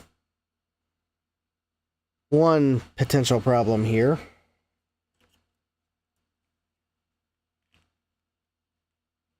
I have to do it the good old-fashioned way with format. Well, unfortunately, I don't have a way to format a DOS. I don't have a way to format it and system it. Of course, the weird thing is my Windows totally likes the volume, though.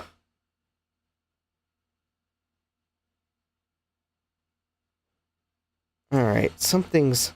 Alright, let me format this with the SD card formatter, and I'll put the blank card in it, and...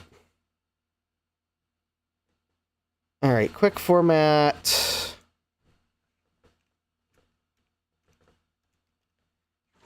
SDHC should be... alright. Okay, so I've got a fat 32 volume. It's blank.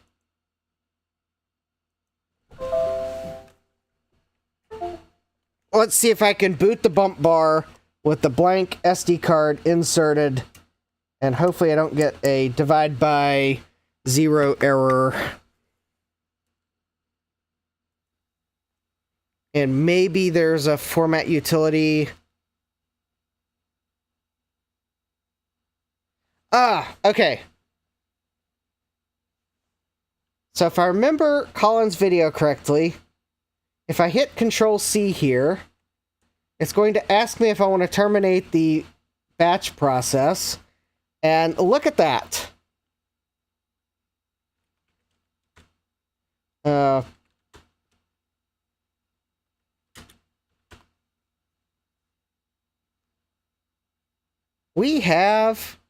We are at the command prompt. I wonder if... So...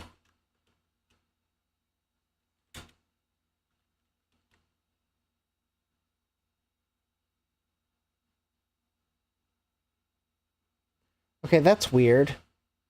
Okay, I don't think that's my SD card. Whoop.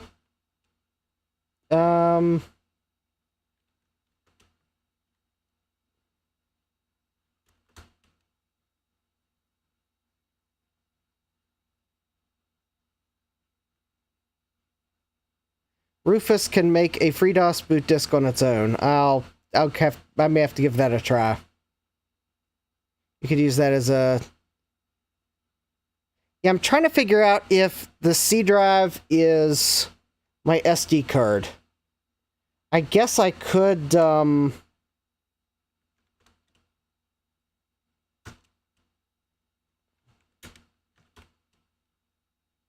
wait a minute. I'd get a insert disk and drive B and press any key. Okay, so A and B seem to be the onboard flash. Let me see if there's a edit utility in here. Maybe I can, like... Oh, there we go. Ed C:\/ test.txt. This is a test text file.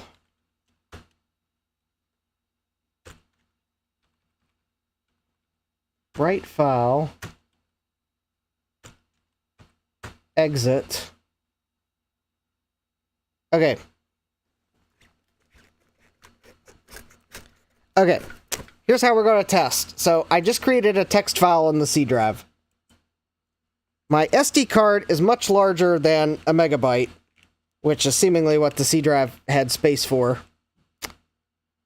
Let's see if by chance maybe that was the SD card and there's now a text file in this SD card. Because if that's the case, then I saw the sys command in the DOS directory, so maybe we can sys the SD card. Unfortunately, no, there is not a text file on the SD card. So apparently I just created the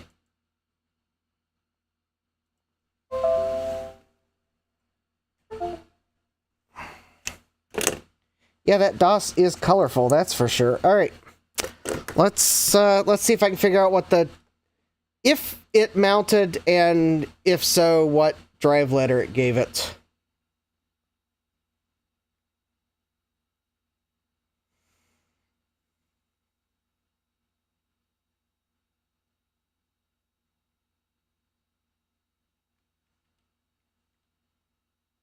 All right.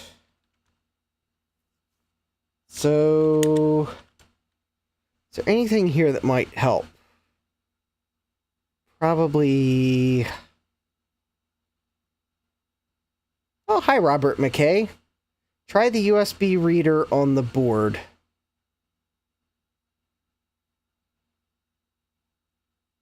Well, I don't have a thumb drive.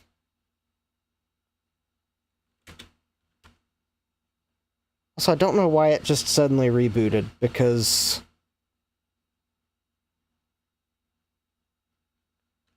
Alright.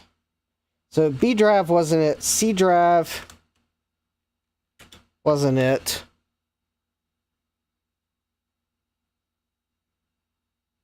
C drive must be a RAM disk.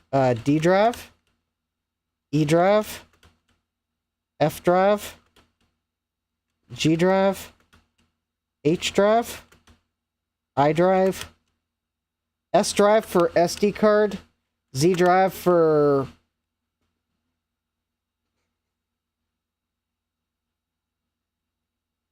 Try the USB reader on the board. Drive letter randomizer. My SD card reader...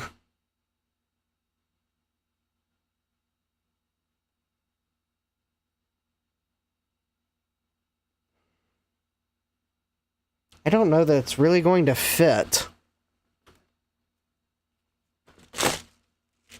My SD card reader is not, like, small.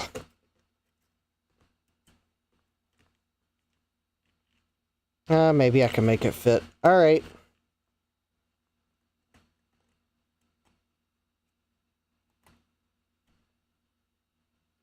It barely fits. I don't know if it's making complete contact, but we'll see in a moment.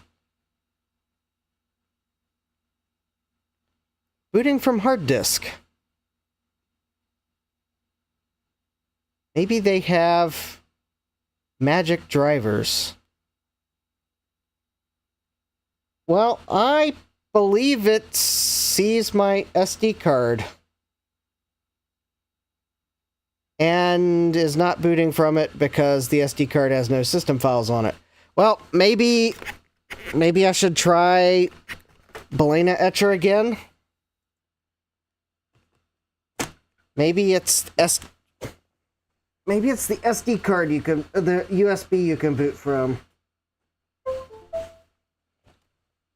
The BIOS is probably doing some conversion for the benefit of DOS. Even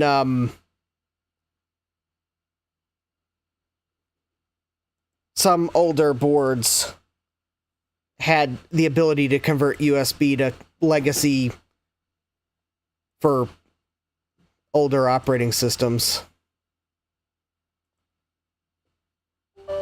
Like when USB first came out, some motherboards could pipe that into DOS as a standard keyboard. So the BIOS took care of it. It's quite possible the BIOS is taking care of the USB, or this XDOS is new enough that it understands USB. Alright, let me write this DOS image to this SD card. Maybe it'll boot from USB. Maybe the SD card is only intended to be a storage volume. Maybe my SD card's too big. Oh, you know, I have some smaller SD cards. Unfortunately, the image file I've got is too large for them. Alright, let's see what it does with USB. Let me write the image again.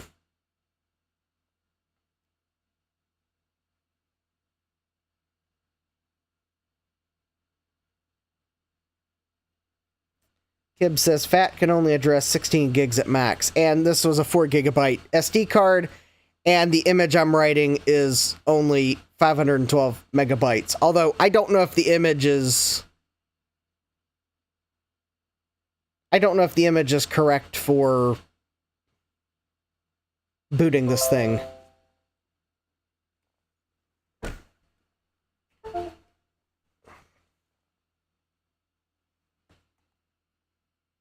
Unfortunately, this is where I'm guessing and...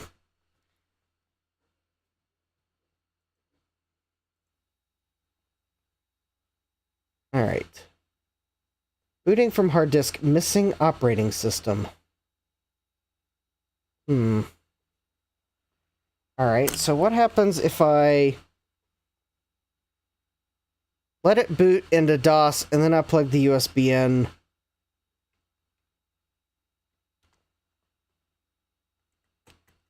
Well, maybe we have a drive letter?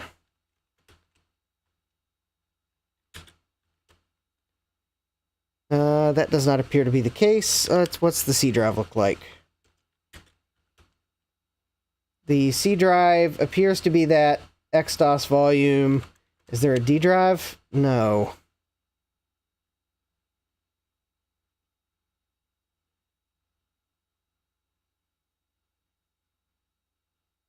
Alright, what's this,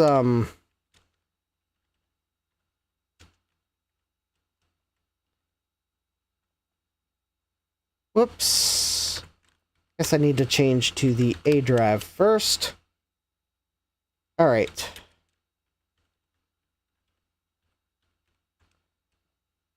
So we set path A equals DOS. There's that setup thing. So it's looking for a file called update.bat. I think that's how it does a software update. Alright, that doesn't help there. Is there a config sys? XMS on device vdisk. Okay, well there's vdisk is our... That must be our C drive. Vdisk 1024.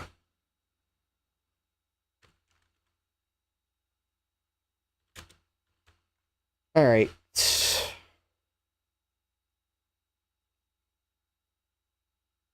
There's no fdisk on this thing.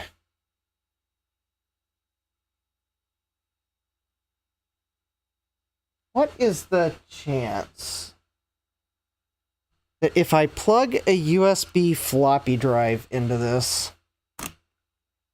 assuming I can remember where I put it, if I plug a USB floppy drive in, and then I put a DOS boot disk in the USB floppy drive, what is the chance that it will actually boot MS-DOS from a floppy disk? I'm not holding out a lot of hope, because I somehow suspect this BIOS may be new enough that no one thought to do this, but let's just see. Because otherwise I'm going to have to find a way to install DOS onto a USB drive.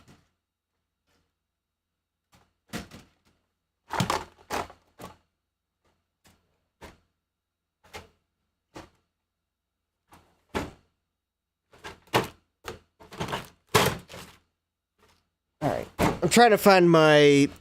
I've got a USB, or I got a DOS boot disk around here somewhere.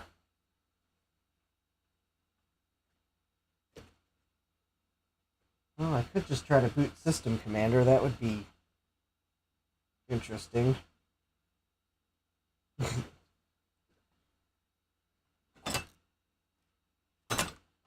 See if it boots. Jesse says, CBIOS doesn't follow logic. No, CBIOS does not follow logic. CBIOS also has no configuration interface.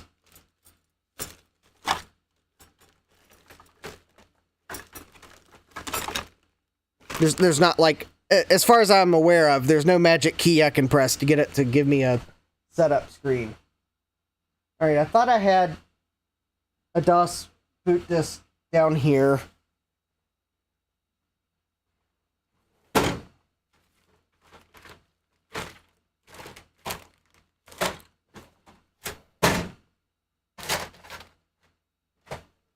And I'm not seeing it.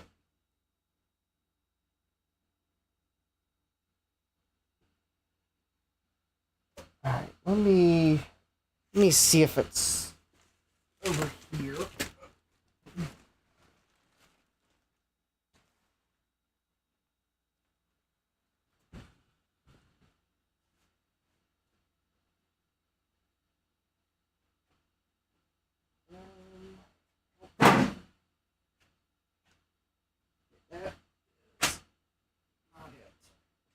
I'm looking off to the side, so... Hold, please. Oh, I found an NES controller. Alright, well, I guess if I give up with trying to get this bump bar to boot DOS, well...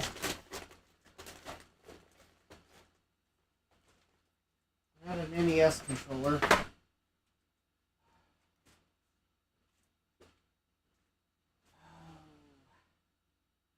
Well, maybe my DOS set is not down here.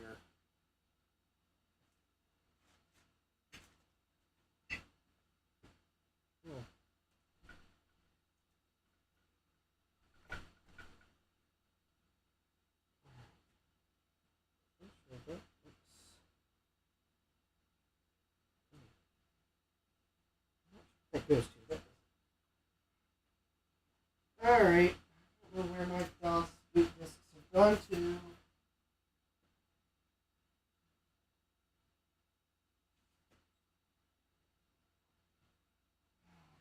Okay. Well, I have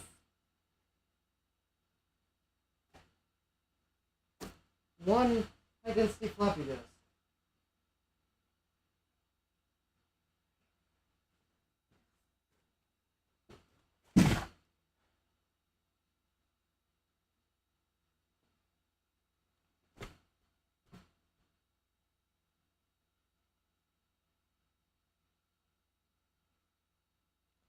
Well,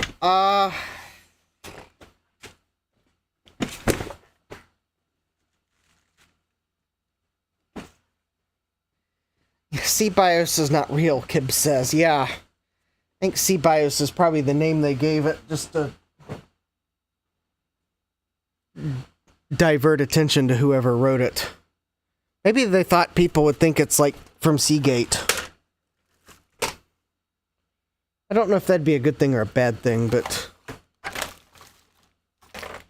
I have a feeling half the people that use these things probably just pay no attention to the BIOS manufacturer.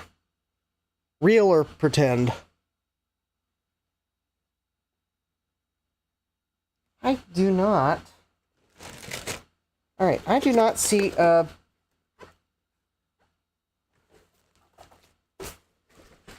I don't see a boot floppy.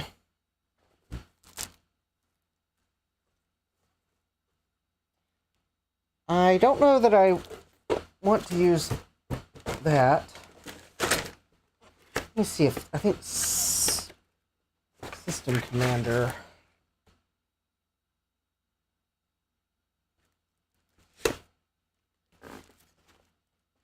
Well, alright, so I'm just going to borrow this disk here. Yeah, the DOS disk has vanished.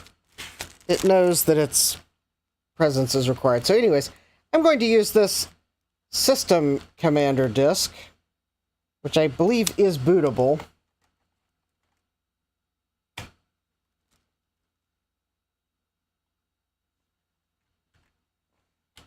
To see if this thing will even boot from a floppy disk.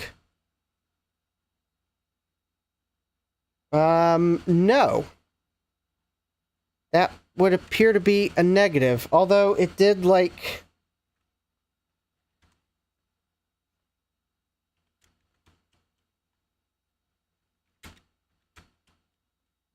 No.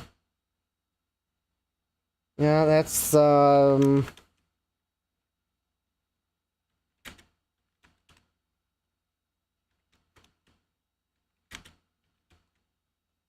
that's the virtual drive, and no. Okay, so either the System Commander disk is, like, not readable,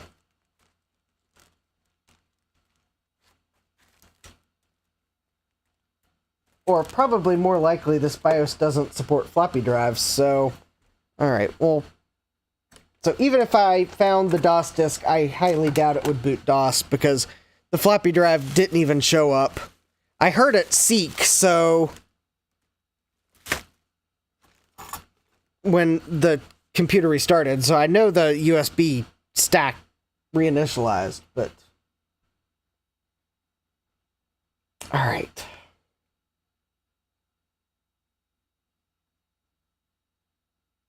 So... how do I...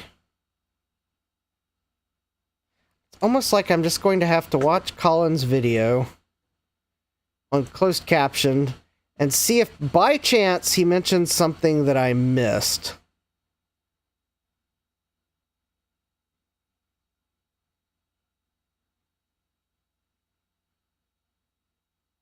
Alright.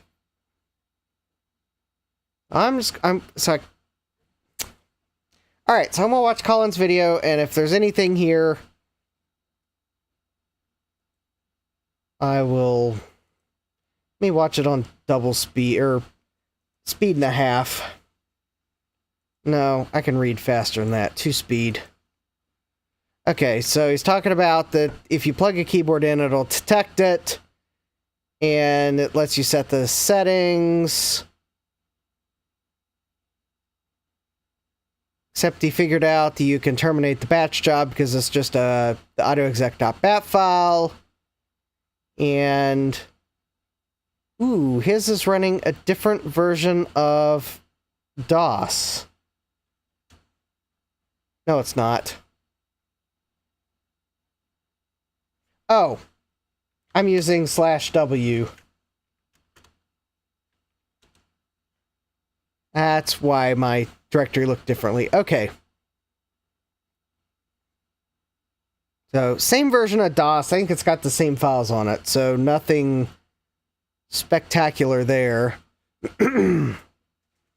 Alright, he's got sys.com and ed.com, so nothing special there.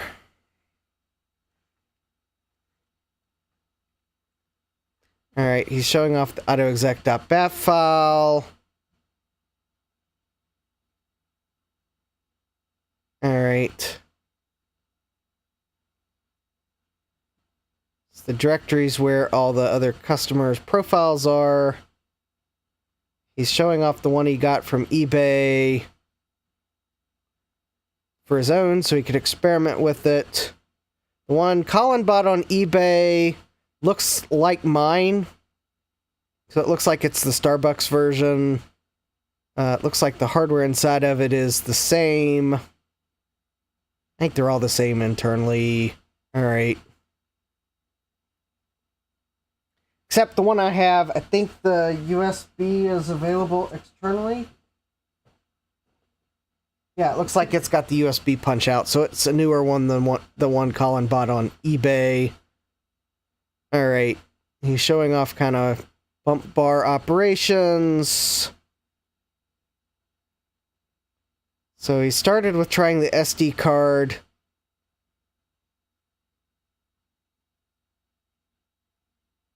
Start up while mashing F12. You get a boot select menu. Oh, CBIOS is an open source project.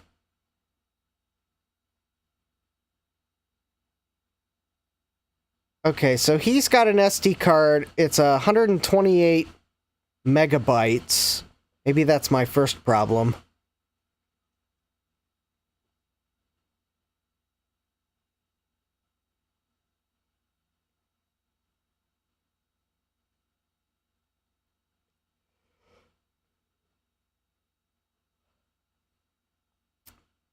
Okay, it treats it like an SD to IDE adapter. Which I don't have an SD to IDE adapter.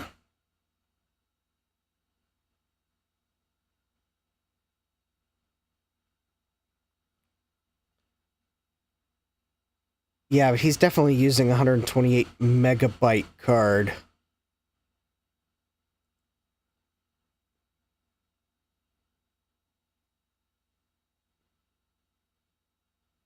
Yeah, okay.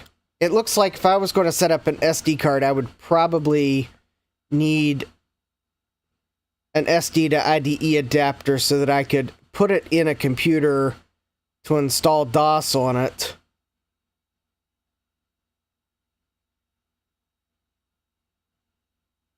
But yeah, I think he's got an old 128 megabyte hard drive. Let's see, I'm rewatching a section of it to see if he mentions how he installed DOS on it. Okay, we'll see the SD card slot, treat it like an SD to IDE adapter, and it'll show up in the boot selection menu.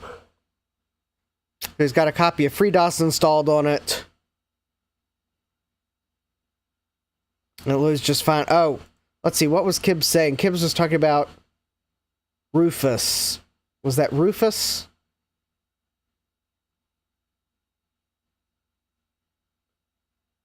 Or am I thinking of Princess Bride? Rufus. Rufus can make a FreeDOS boot disk on its own. Alright, let me look this up. Alright.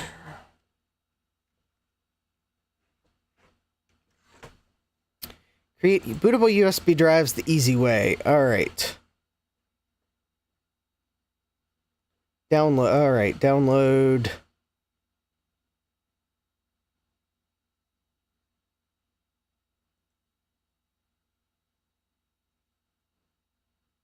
Alright, let's give Rufus a try. Presume that stands, or as an homage to rodents of unusual size. Alright, since Colin is using a small SD card, I am going to start using a small USB card, or SD card. I don't remember where I got it. I'm hoping it's good. Sure, you can check for updates. Alright, device.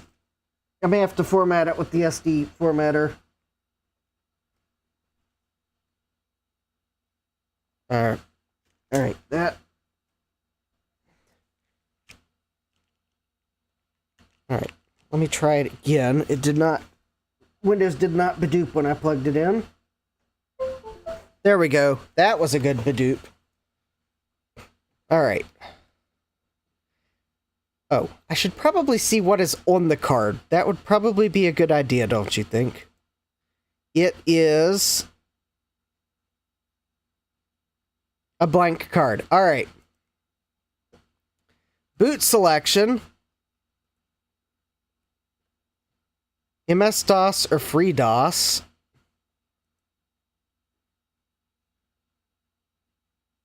Let's see. In Colin's video, he is using FreeDOS. So I'm going to be different. I'm going to try MS-DOS first. Partition scheme, MBR. Target system, BIOS. All right, let's try it.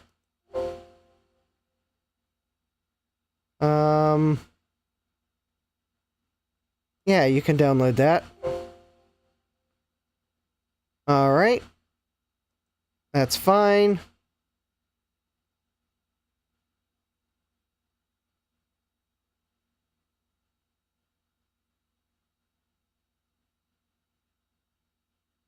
Okay, that's pretty cool.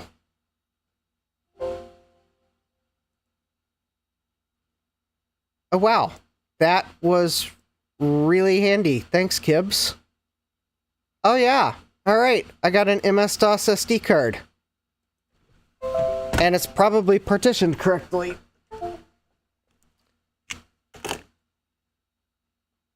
All right, let's give it a try.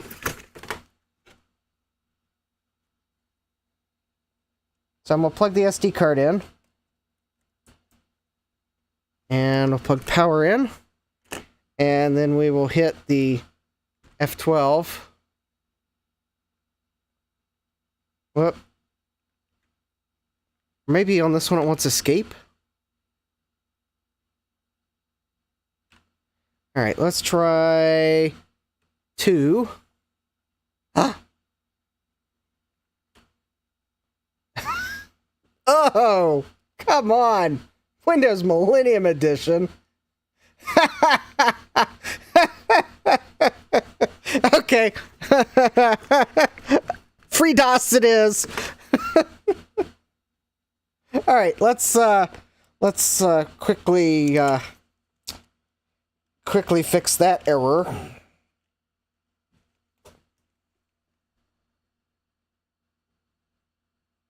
Yeah, I should have seen that one coming.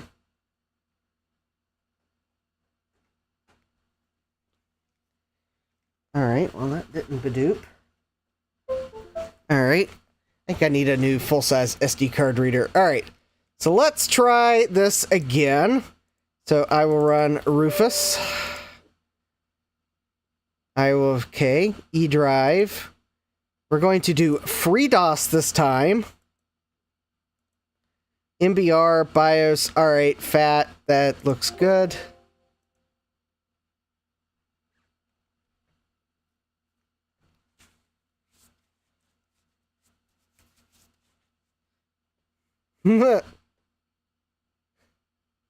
Kib says newest DOS on Earth. Yeah, I was kind of hoping that it might give me like a choice or maybe a full DOS 622 install. I'm hoping that maybe the FreeDOS install will be a fuller DOS install, because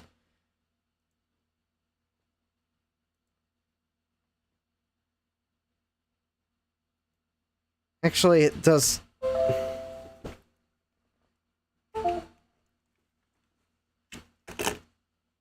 I don't know. I may have to. Actually, it does not appear to be a full install, but maybe this will prove out that I can get it to work. And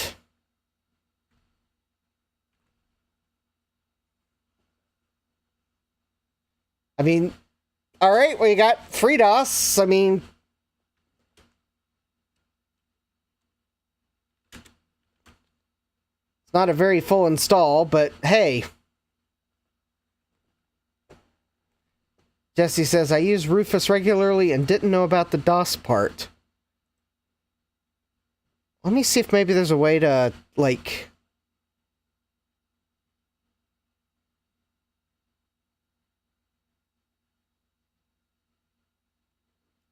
All versions of Rufus since 1.0 allow the creation of a bootable USB from an ISO image.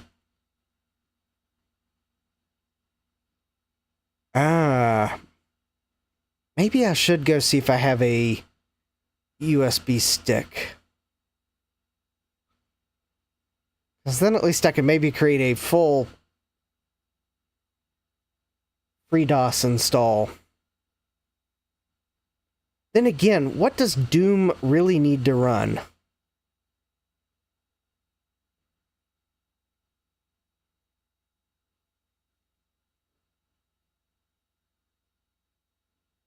Alright. I bet I know what Colin did. Let me go to FreeDOS. So let me go download FreeDOS. And maybe it's the live CD?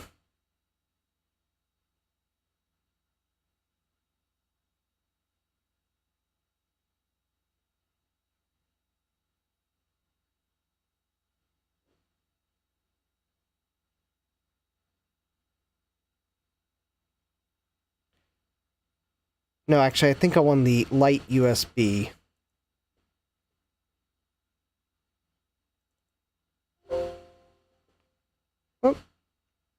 Oh, come on, Windows.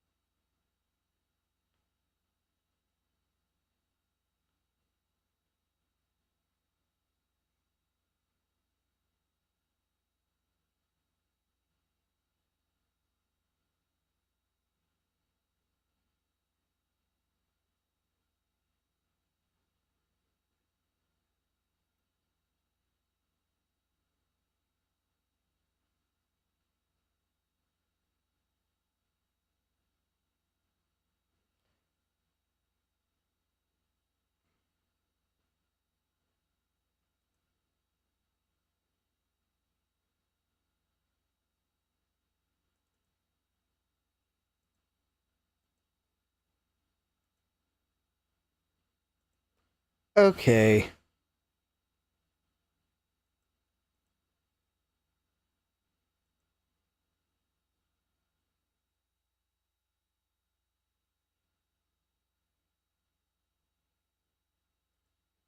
Alright, so...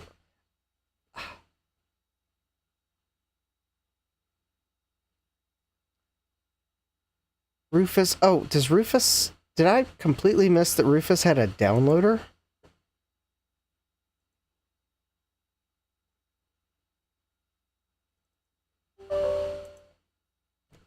Alright.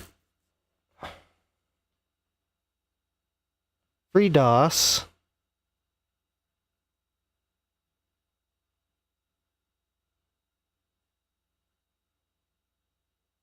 Oh.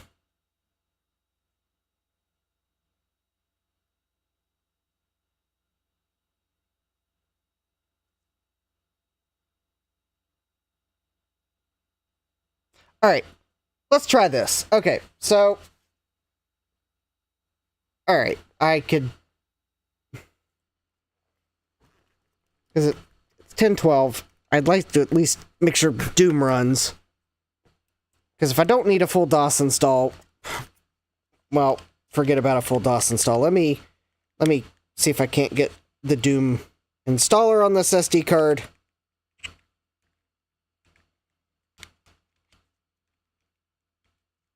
And we'll install Doom and see if it runs, and then we'll go from there. Because if it'll just run without having to install any extra software, then great. Alright.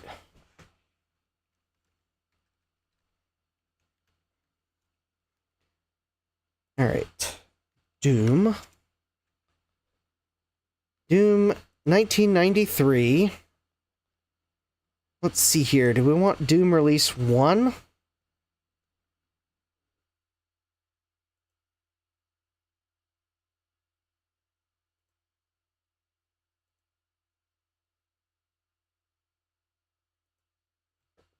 There we go.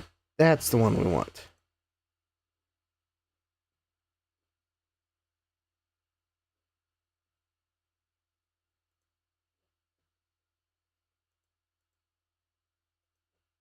Alright, so I have Doom downloaded. In fact, it looks like I already had it downloaded. 7-zip, open archive.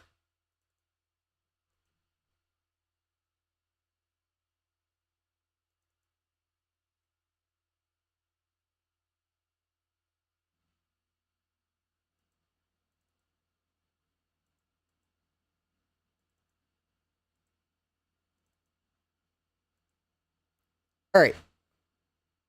So let me copy the install files to my SD card here real quick. I'm hoping it'll work if I do this. Create an install folder. And then we're going to create a games folder. And then we're going to create a Doom folder. And then I'm going to copy the files from the floppy images onto the SD card.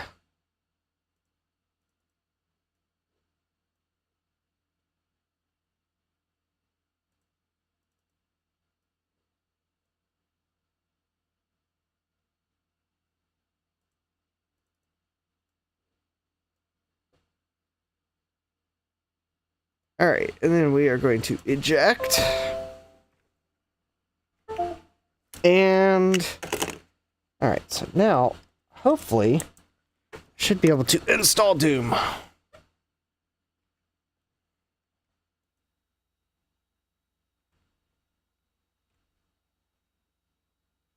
Alright, cd install games Doom.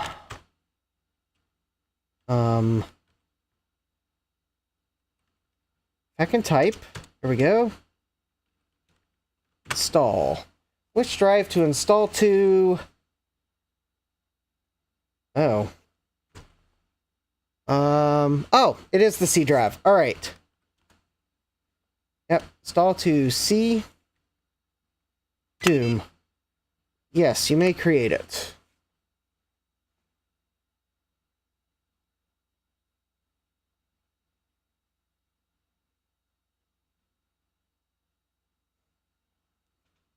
All right, and now we are installing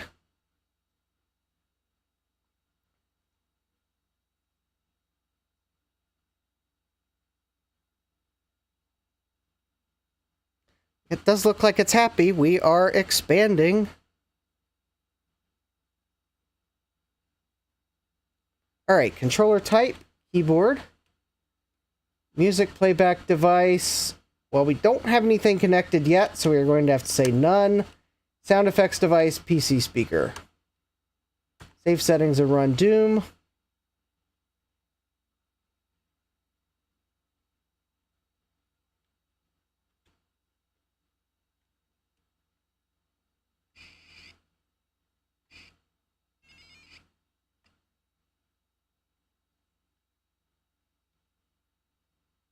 Wow, that gamma is dark.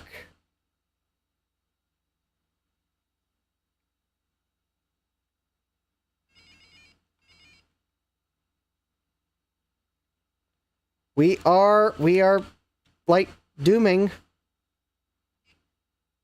But it's kind of boring without a music soundtrack, don't you think? Yeah, no, look, we are playing Doom on the same device that at a Starbucks would be telling the barista what drink to make. And then bump it off the screen once it's made. And I am playing Doom on it. And it's working.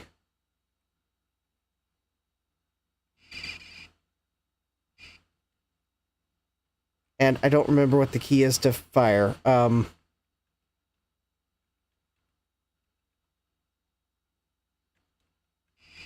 Oh, there we go. It's the control key.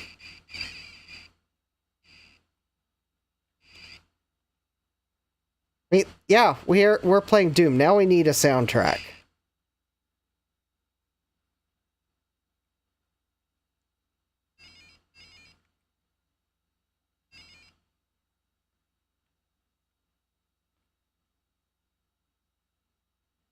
Alright, enough of that. Yeah.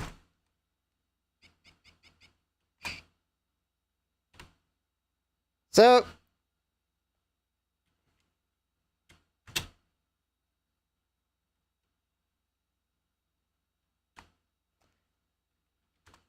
okay, so we are part of the way there. We have Doom on the SD card, and it will boot the bump bar.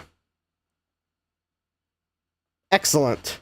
Yeah, that was pretty easy to do once I realized that Rufus would get DOS onto there, so thanks, Kibbs, for reminding me about Rufus. Alright, so now the next thing we need to do is get the driver installed for the Serial-to-MIDI. Now, this is where I'm afraid that I might actually need to install FreeDOS, because that driver may need an EMM 386-like program installed. So let's see here. Let me go to Certa Shop. I think they suggest one.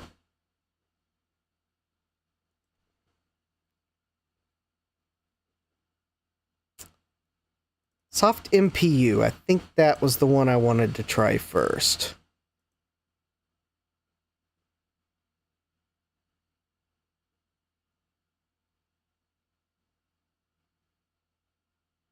Looks like it was updated as in 2021, so that's actually probably a good sign that we might have a better luck with it. Okay, yes, I do need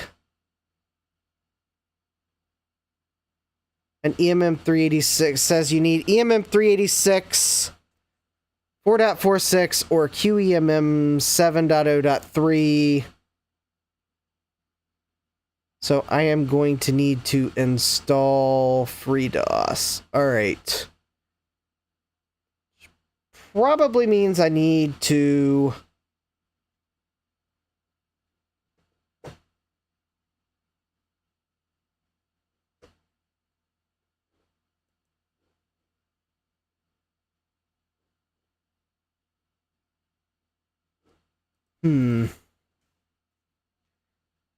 Probably...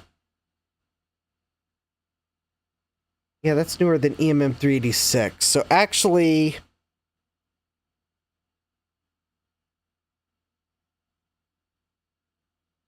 this is where I wish I had an SD to IDE adapter, because then I'd just do the FreeDOS install on another computer and bring it back. I think what I need to do is...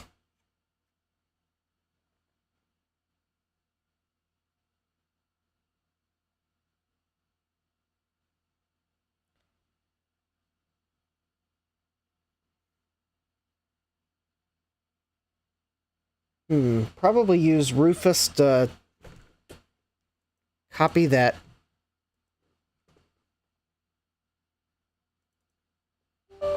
Install image? Let me see here. So, disk or ISO image, please select.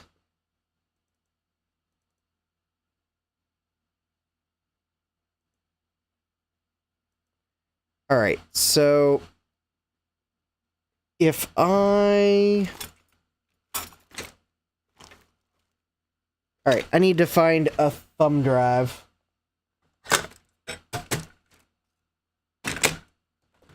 Because I think what I'm going to try to do is boot from a thumb drive and with the SD card in. I can't flash the live CD because I'm not convinced that this board supports a large SD card, although maybe the problem I was having is something different, so I guess I could try it. Alright, live CD. Alright, that means I need a larger SD card. Alright. let's see what happens if I try a larger SD card. And if it's acting like it really doesn't like a 4 gigabyte SD card, then the fallback plan will be I'll go find a thumb drive and we'll put the live CD on a thumb drive.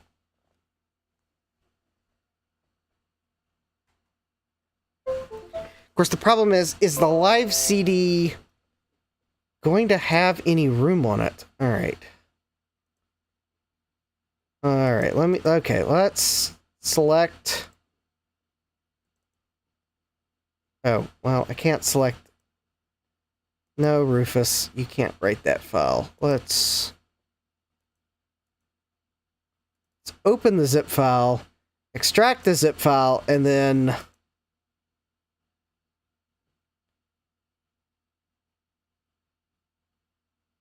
Alright, now I can select the ISO image in Rufus.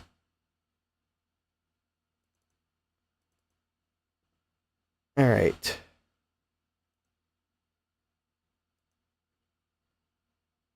MBR, BIOS.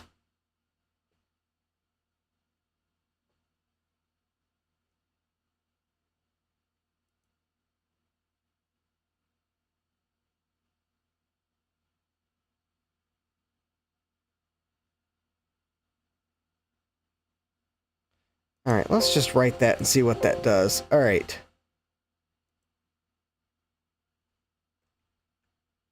Alright, I'm gonna write the live... Okay, I'm writing the live image to a 4 gigabyte card. Looks like it's formatting it. I'm hoping that there's enough space on it that I can write files, otherwise I'll have to figure out probably the persistent partition size setting. Actually, I don't know if it saw well, it did see the 4 gigabyte card that I'd tried to write earlier, but it wasn't bootable, so... Not sure what its problem was, but we'll figure this out.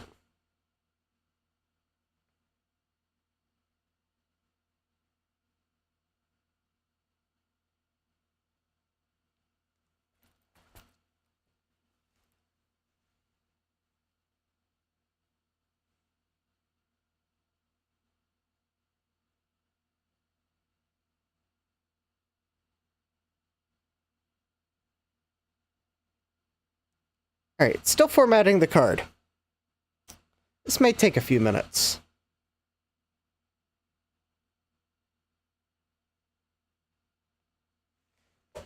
I'm hoping that one of the 4 memory managers in FreeDOS will be compatible with the soft MPU driver.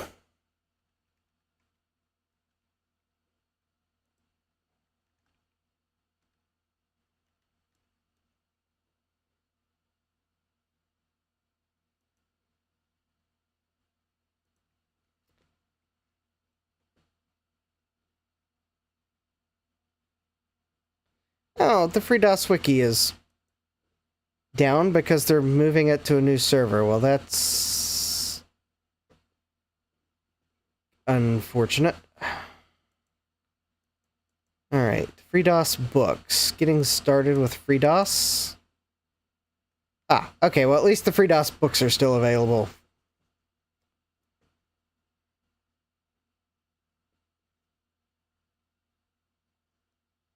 Why FreeDOS has 16 colors?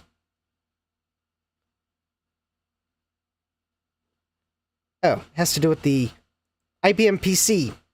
Shocker.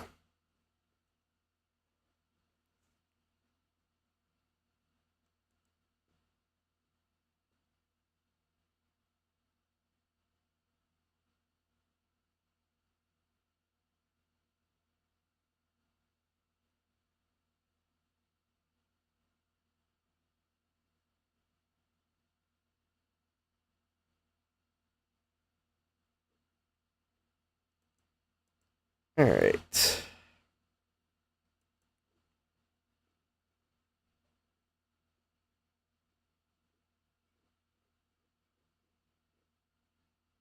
Alright, well, I guess I'm probably going to have to just wait till I'm running FreeDOS. Oh, it's copying the ISO files now. Excellent.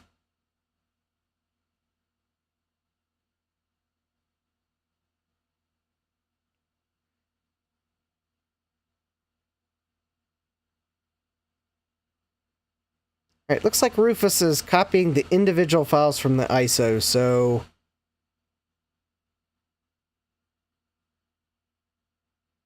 that's a good sign.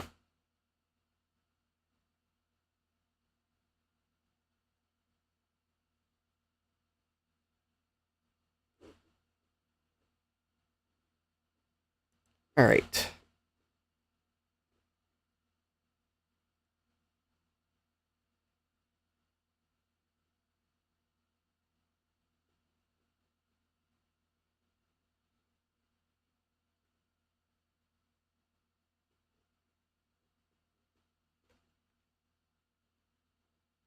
Okay, we are almost done. We'll see what this looks like, and...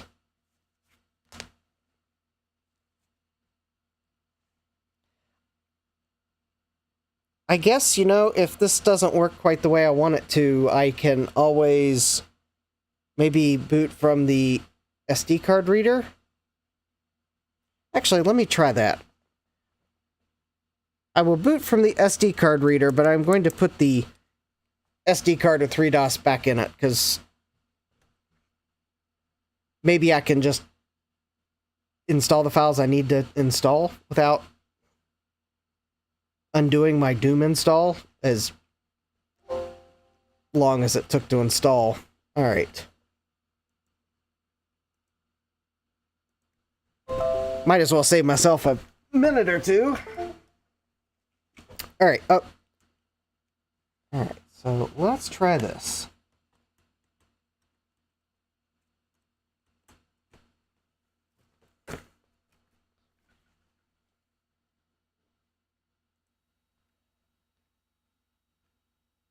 Okay, so...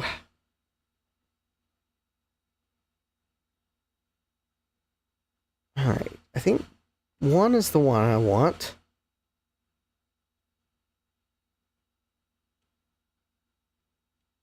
Oh. Interesting.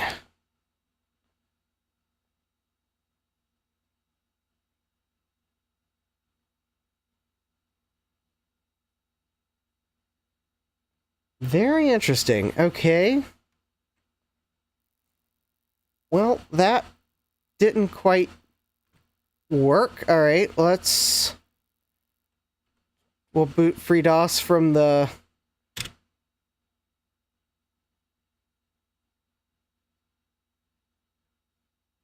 that's interesting. Okay, so there's that. There's the, oh,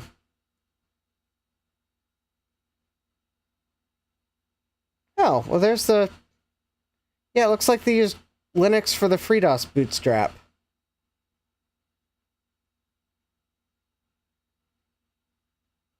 Okay, well, what happens if I run setup.bat? Will it let me install packages, maybe?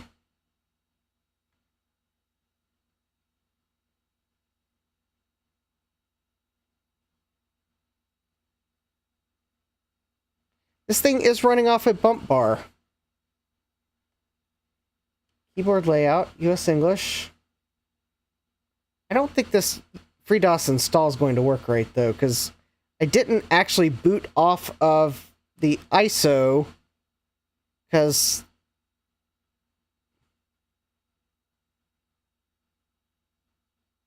alright, install without backing up. Alright.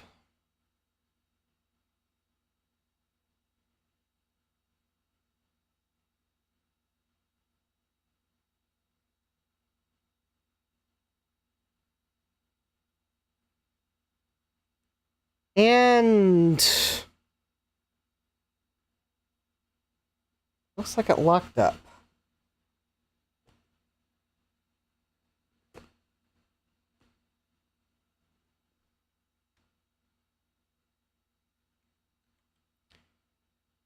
Alright, Let's try this. Okay. So we'll boot from the SD card. It has just FreeDOS.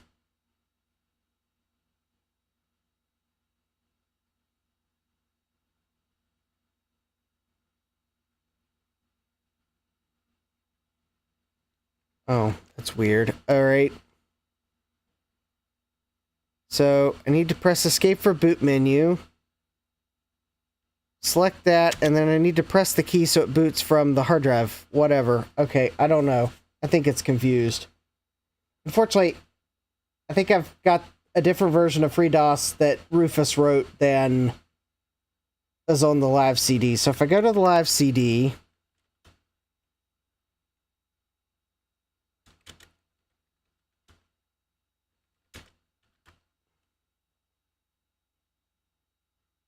Is there like a place where I can just get the...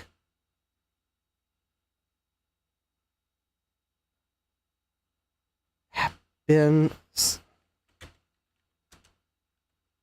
I just want the EMM memory manager.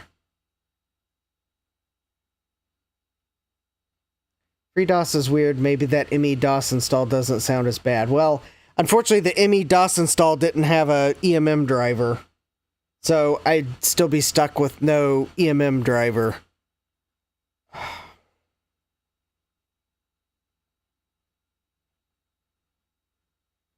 don't have an SD to IDE adapter. I don't even need to look for it. I do not have one. Unfortunately, it seems like I need one to install FreeDOS on the SD card. Because the live ISO did not copy correctly. That's for sure.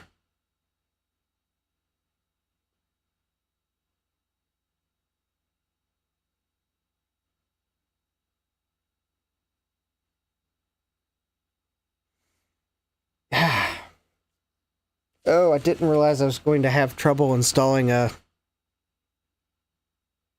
Couldn't I just write a VHD to the SD card? I don't have a VHD to write to the SD card.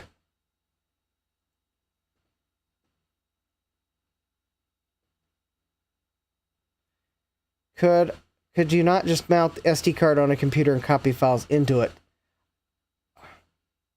That would require me to know which files I need to copy over. There are a lot of files on the live CD. I don't know which one is the memory manager.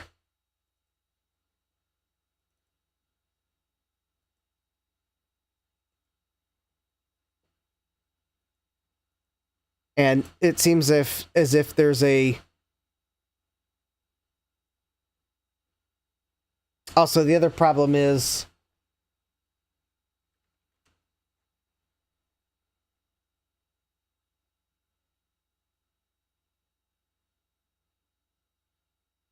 I need to find the live CD that matches the version of FreeDOS that Rufus wrote. Alright, maybe finding the memory manager is not the bigger problem. It's the... I need the same version of FreeDOS that Rufus wrote on the card.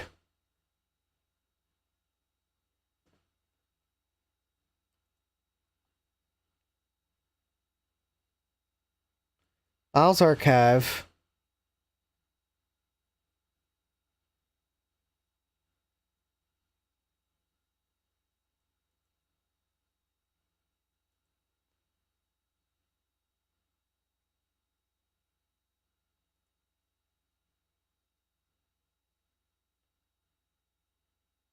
Why does that look like that's version...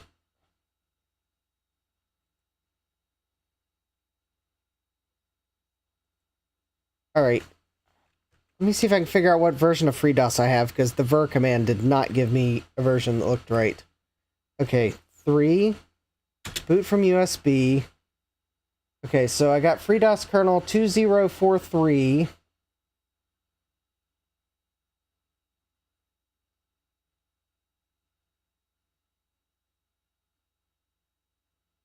FreeDOS kernel 2043.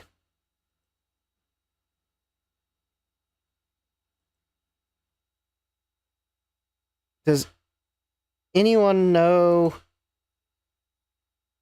how to figure out what FreeDOS version you have based on the kernel?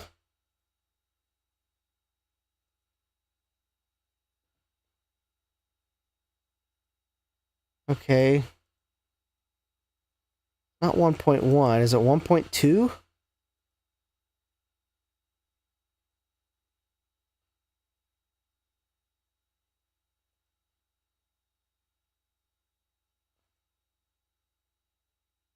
All right. That HTML, that does not help me.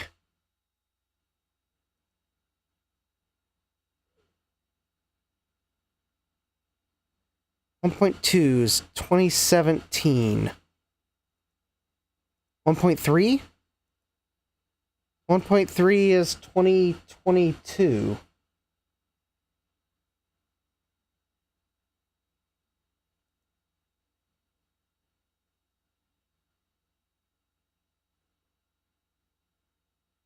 Oh.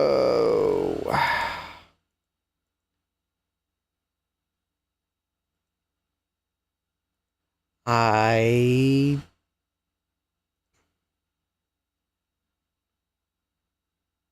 20.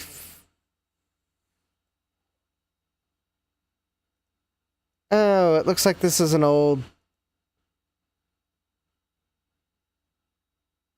20. This is an old test version of. Okay, well, that's not going to work. This is an old test version of FreeDOS that Rufus wrote.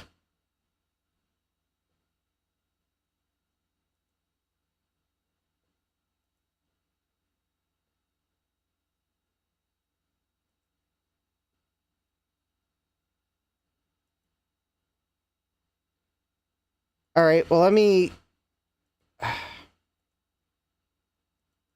All right, assuming I don't yeet this computer to the sun, because for some reason 7-zip did not...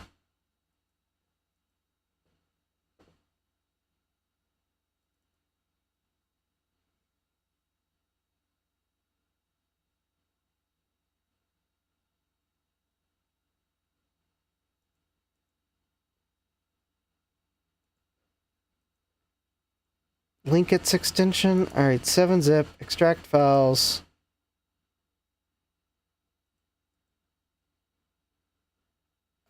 Come on. Why does Windows have to be so Windows?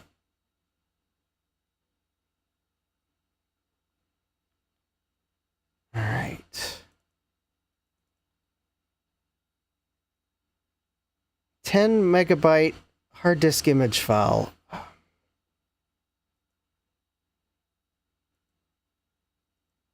All right, let's see if I select that image file.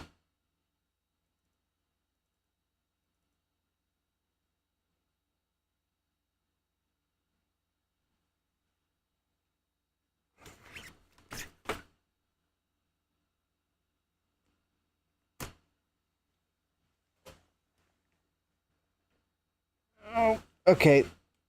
4 gigabytes is probably too large of a card. Alright, I may end up having to rewrite a FreeDOS install. Alright, let's try to use Rufus to write that hard disk image file. I don't know if it's going to work.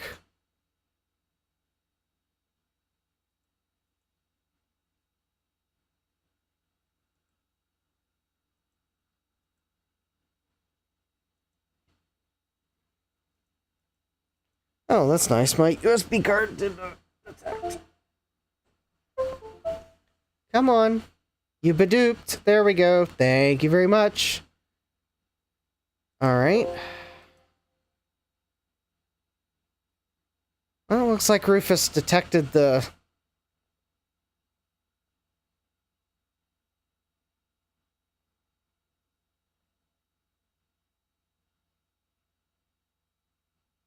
Oh, it looks like it's just writing it as a raw image. Okay.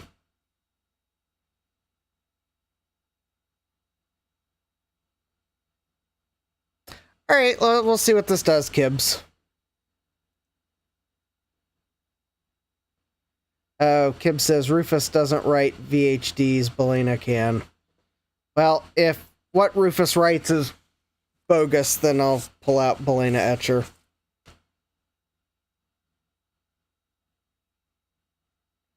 Mike's Future Retro. Someone hand me a fresh CR2032 battery.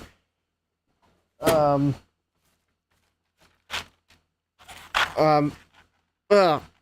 can't fit it through the webcam.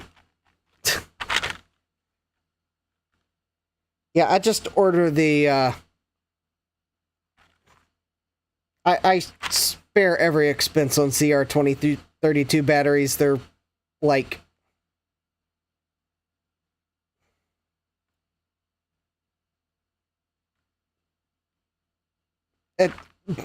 There's, like, hardly anything that can go wrong in them, I think. Oh, Mike says thanks, I got it, yeah.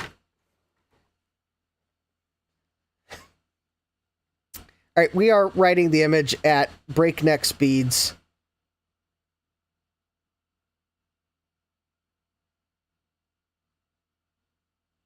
I do not know why Rufus is writing this so slowly.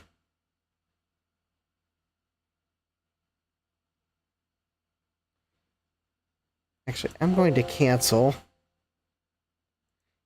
Yes, Rufus, you can cancel. I realize the device might be unusable, but that's why I have the SD card formatting utility. Alright, we'll use Belena Etcher because I don't think Rufus was happy with the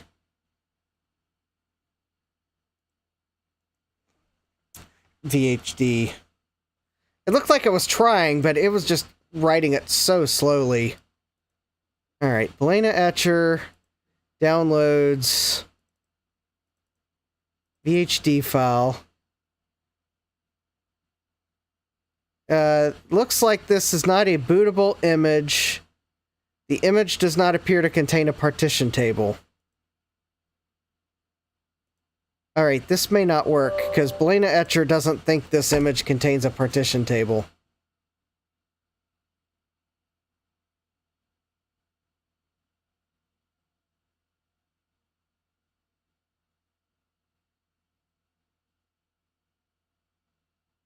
Oh.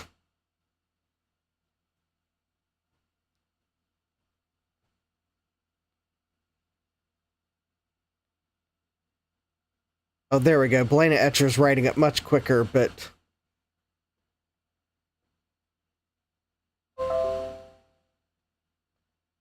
Alright. So, something... Let's see...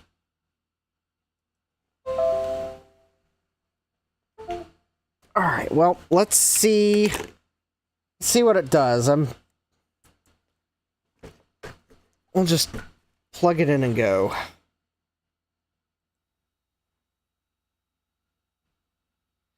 Well,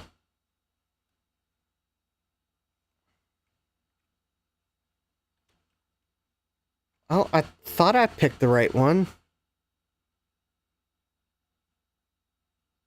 So, 2... Oh, hi Christian, welcome! Yeah, it's a VHD, but not bootable. Actually, it does not like the VHD. It does not like whatever's on the SD card, because it... Yeah, okay.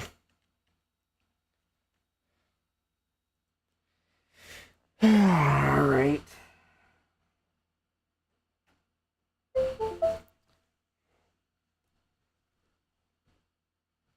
Oh, yeah.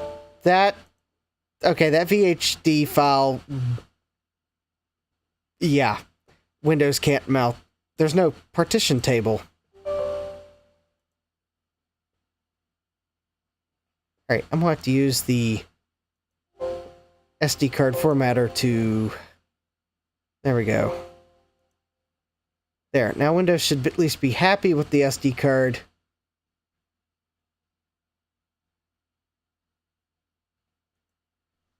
Well, I'm hoping this battery doesn't need to be replaced for a while. Because this is a relatively new board. Newer than I usually dabble with, but I will keep that in mind. Alright, so if I mount this VHD file... Oh! Well, if I mount the VHD file, it does have DOS on it, so...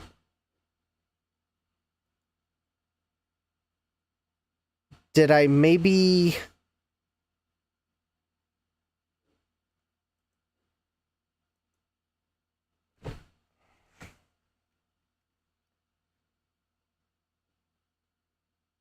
Drive management?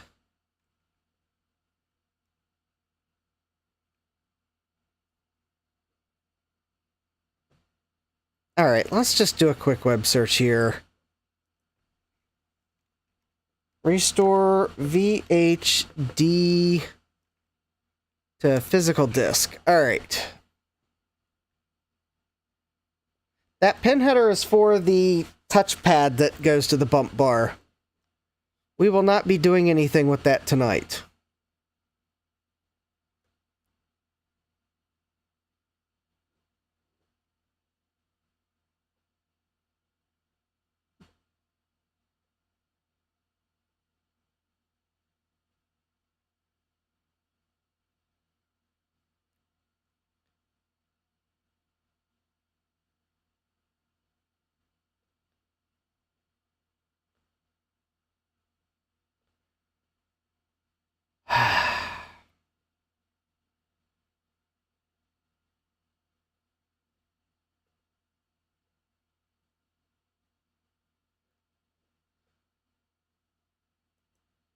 Well, that, V8...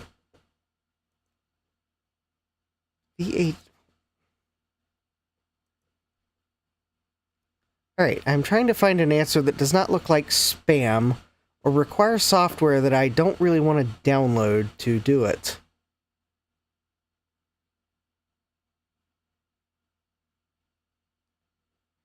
Right-click on... Okay.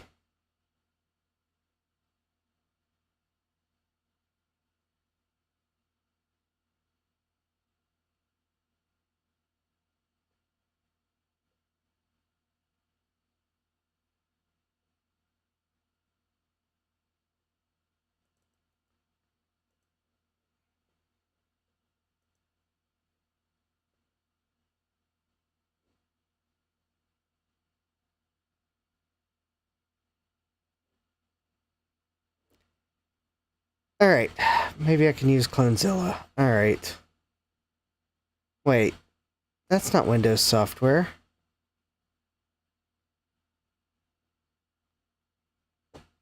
Why is this page telling me to use Linux software on Windows?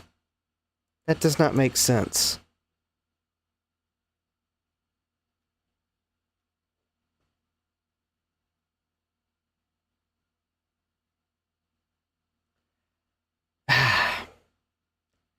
Just want to boot DOS that has EMM386 installed. I don't have a... I can't run... I'm not dealing with Windows, the WSL, tonight. I don't have it installed on this computer, and I'm not gonna... I don't really want to try to deal with that.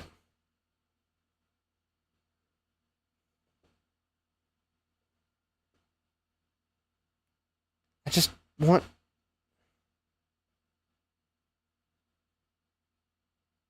All for lack of a SD to IDE device, because then I could just grab the closest computer with IDE and a CD-ROM drive, and I think I'm staring at one right now, but I do not have an IDE to SD device.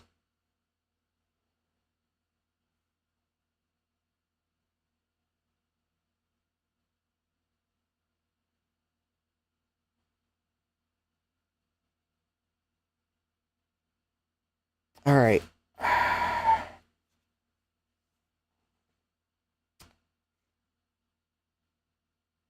Because to install DOS,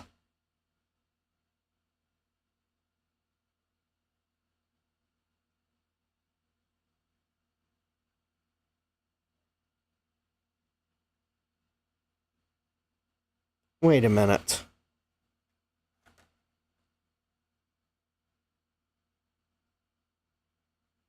Okay, I just had this wild and crazy idea.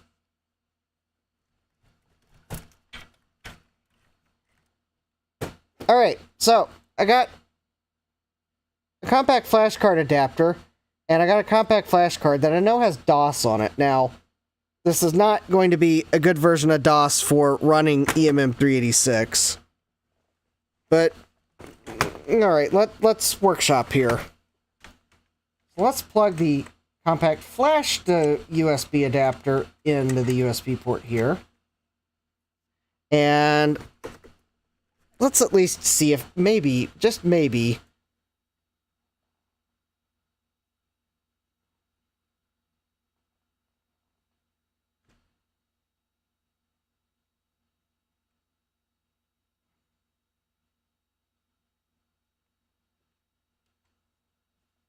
oh wait, this is DOS 622. Huh.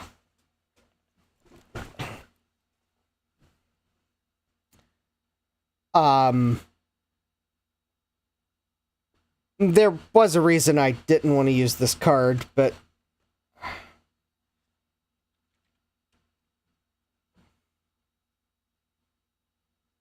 I didn't realize this is DOS 622.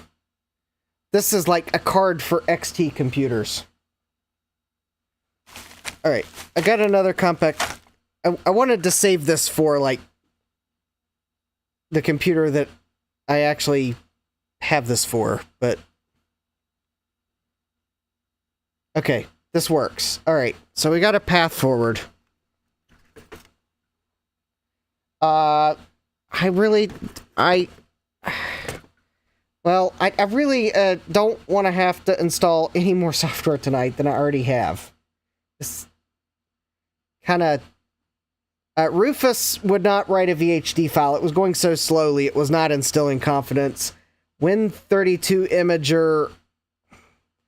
I'm like, how many programs do I have to install to, like, find one that works, and how boring will it be waiting for me to find it? And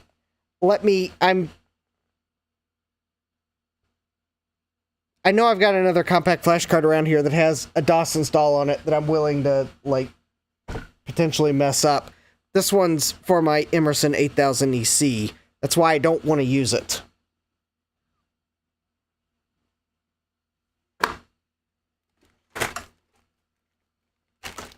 However, I think this one here, is also a boot disk, and if it is, it's fair game.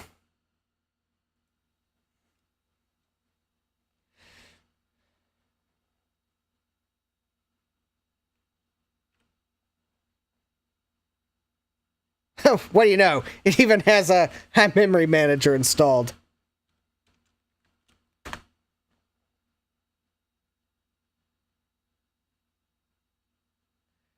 Oh, Kib says the issue is that for some reason when you make a VHD, VBox marks it as non-bootable. Okay, that's silly. But you know what's not silly? If it works. Congratulations, we have a DOS 622 boot disk. Oh wait. Does this have... Ha ha ha!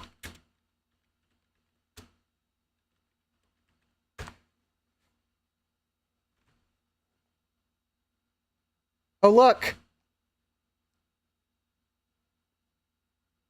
I'm running benchmarks on a bump bar. Look at this! 54.4, that's actually kind of abysmal for the speed this thing's running at. Because I think it's... I want to say they run at like 300 megahertz, but then again...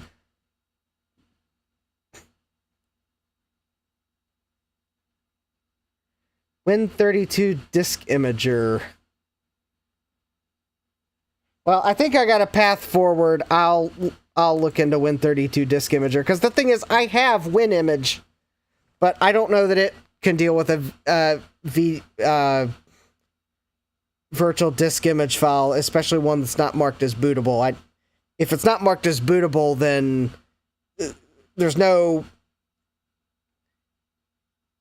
no using it on this thing. I think it's got to be marked as bootable. 16.5 frames per second. Wow, that's like...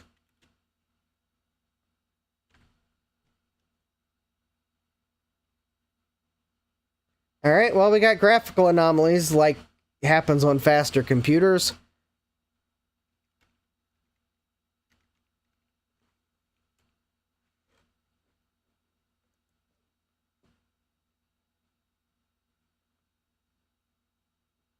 Oh, Win32 Disk Imager. I've used this before. In fact, I may have it downloaded.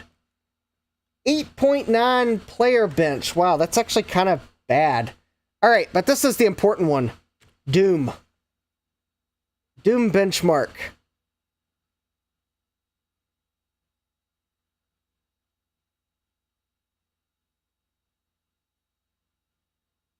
I mean, maybe I shouldn't be too harsh on it. It is a bump bar after all, but... Yeah, this thing is kind of weak.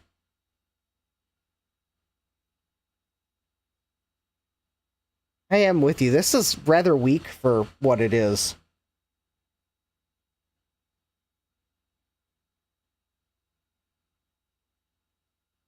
And I don't think the problem is the fact that I don't have the thermal pad touching the system on chip to then touch the metal case. Because if you've not seen these before, that's the thermal pad. So in reality, yes, it's going to transfer some heat, but that missing is not why it's running slowly.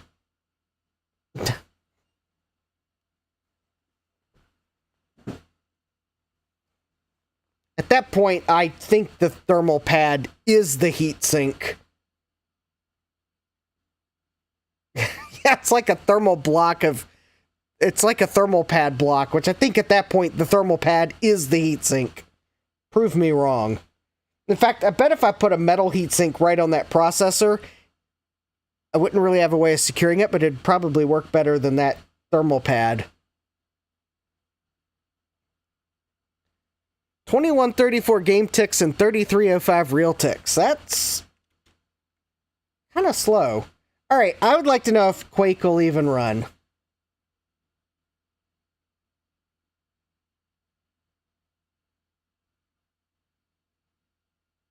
Okay, it is running.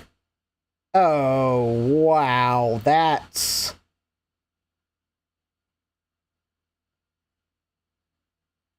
Oh, sorry.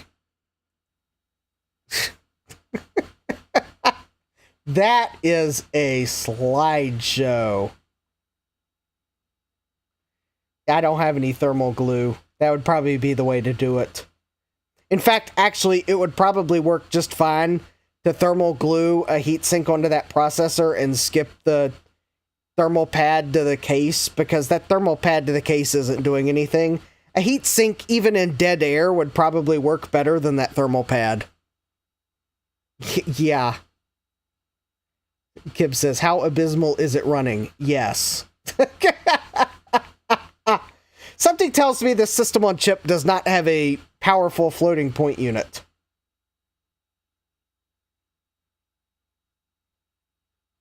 Behold the power of Bump Bar!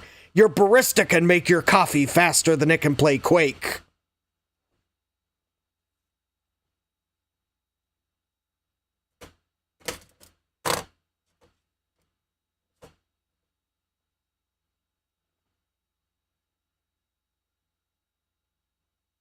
Actually, your barista on a busy day could make your coffee faster than this can play Quake. You might have a line and they can still make it faster than this can play Quake.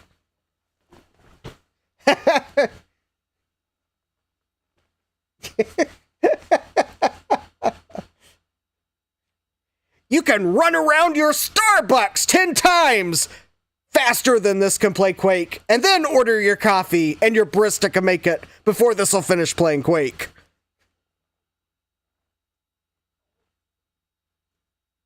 And that's actually the runtime of running around the Starbucks before you've had caffeine.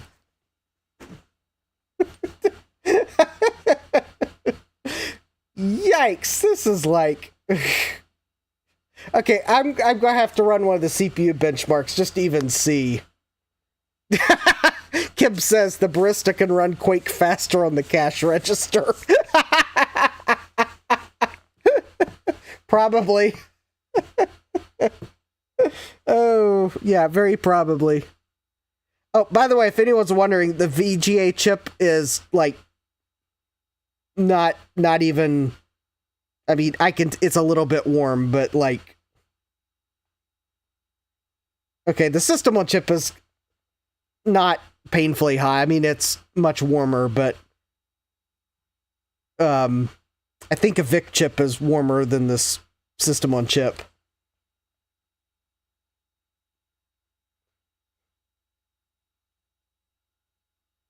Jeremy says, I have an old cash register that we could try that on.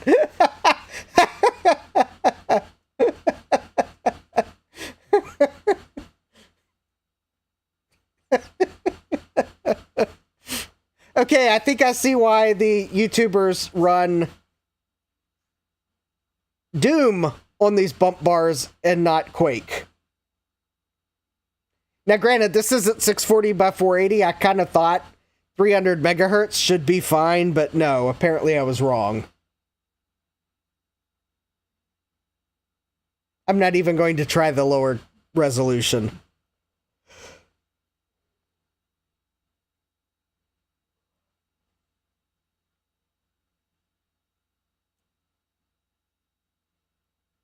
All right, let me make sure I downloaded soft MPUs so that when this is done, I can at least copy soft MPU to...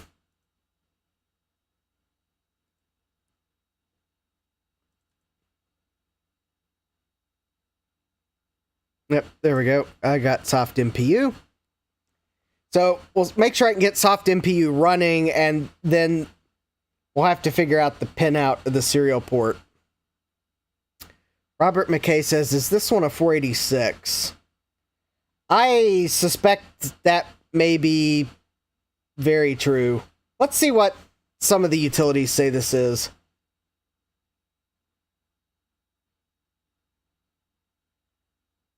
No, it's not a Cyrix, Jeremy. It's a D, M, and P system on chip. So it's like a 300 megahertz.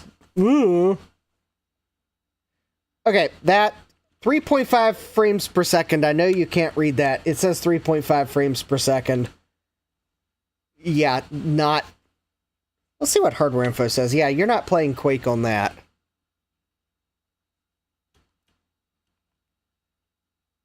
Alright, so hardware info shows it is an Intel Pentium 300 megahertz. Vortex 86 SoC, so it actually does recognize it.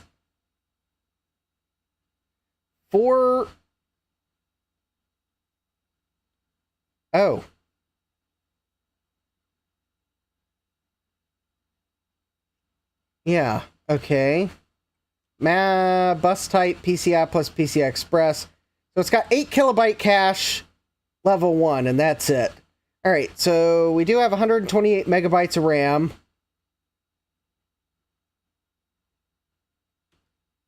And... oh, there you go. There's those specs. Video info, VGA, color. 4 megabytes. And it has VISA 3.0 support, interestingly enough. No acceleration. Yeah, I could probably have told you that. CPU errata. Oh, no CPU errata.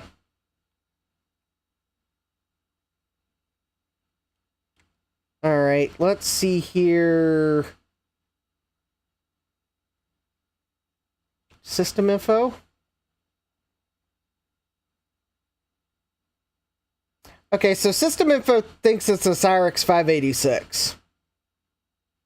I don't think it's actually related to a Cyrix. Can we plug a Voodoo into this? Unfortunately not. Jack says, those specs are not super impressive. I would agree. I don't think this system on chip is based on a Cyrix, from what I remember reading about it, but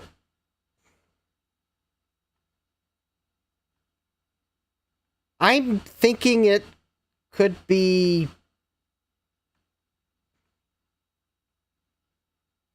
I don't know. See what check CPU sees. So 300 megahertz. All right, so CPU ID signature. So model indicates CPU model and 486L1 cache mode. So the family is 6. So it reports to be a Pentium Pro, Pentium 2, or Pentium 3. Or so it says. Type is a 0, so it's a standard. Yeah. Is any of this maybe...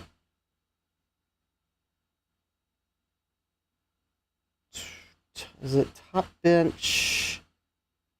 Speed sys. Let me see. Oh, let me see if it sees MMX. Jeremy says it may state Cyrix because the Cyrix architecture. Okay, so there's a little bit of a graphical anomalies here. Jeremy says it may state Cyrix because the Cyrix architecture was based on a single data pipeline and a single address pipeline for the entire system, which I think matched what that said. All right, so the important thing here, despite the fact that it looks like it crashed, it does see MMX instructions.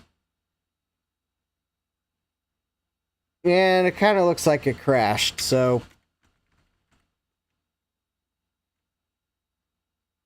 Yep, it crashed. Okay, so, since it crashed, let me pull the compact flash card, plug it into my PC, let me copy soft-MPU and the Doom installer onto it, and then we'll,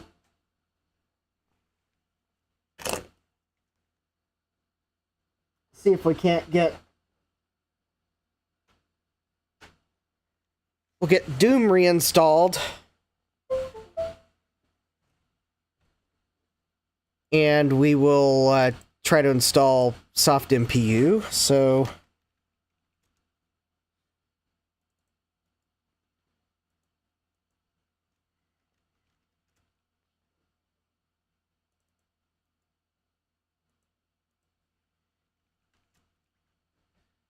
Okay, so let me get the Doom installer on here.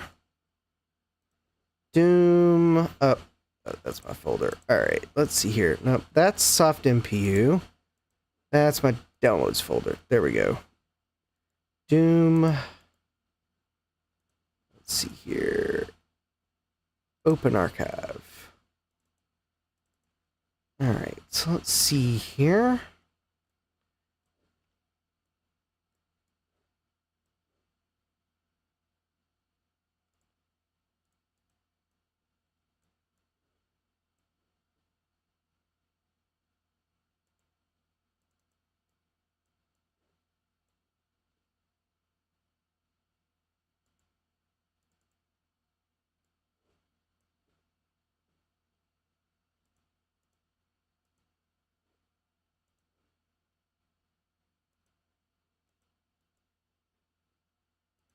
Okay, me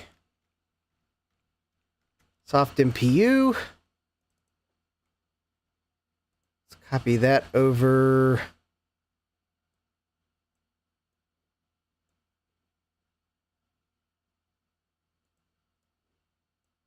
least the parts of it that I need. Let's see, I don't need the source code. At least not to run it. All right.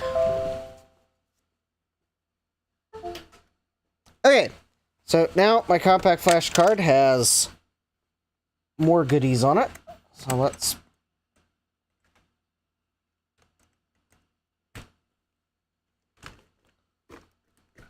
All right.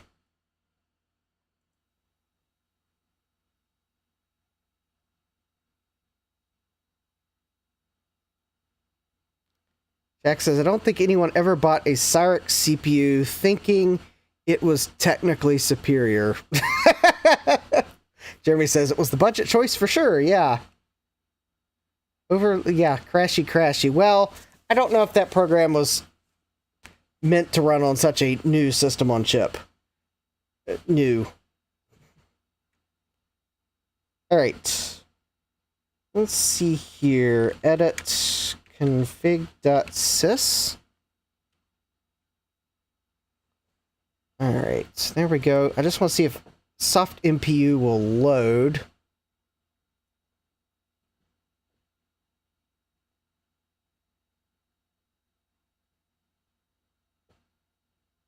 Serial-MIDI mode. Alright. So... Oh, wait. Oh, this is a TSR. So, actually, I want to, I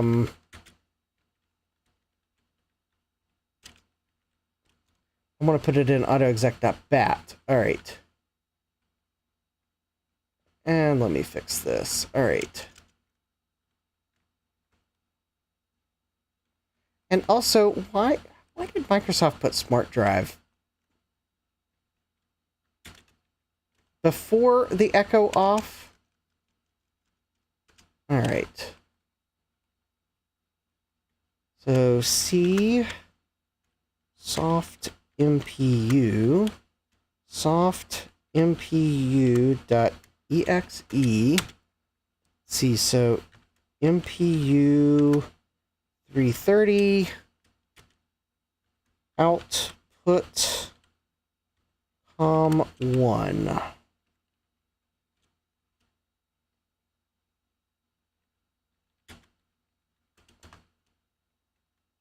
All right.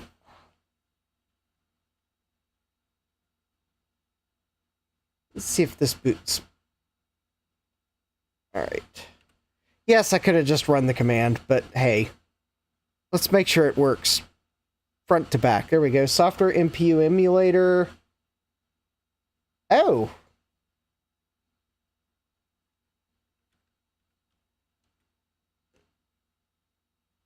Oh. I didn't realize EMM386 wasn't running.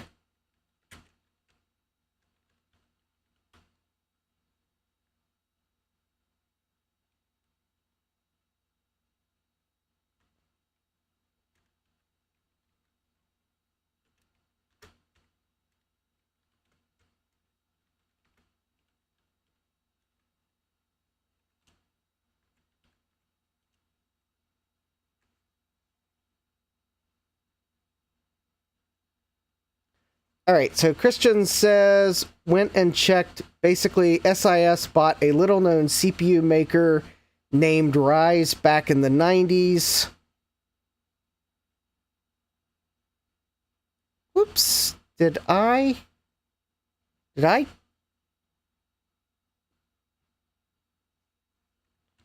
give it the wrong name for... Apparently I gave it the wrong... Completely wrong...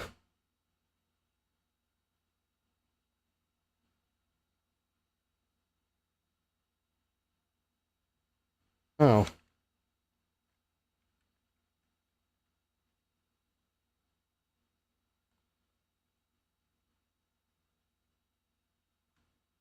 K15. There we go. I'll continue reading the statement. So, what did I do wrong?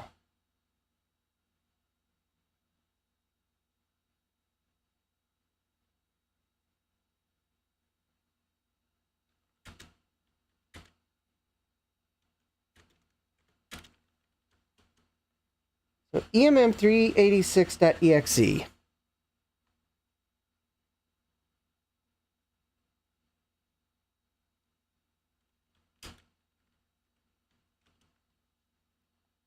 All right.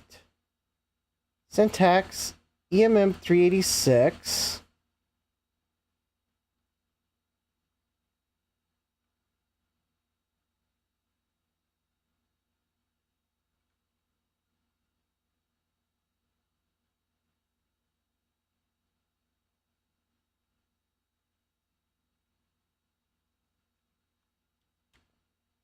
All right, device equals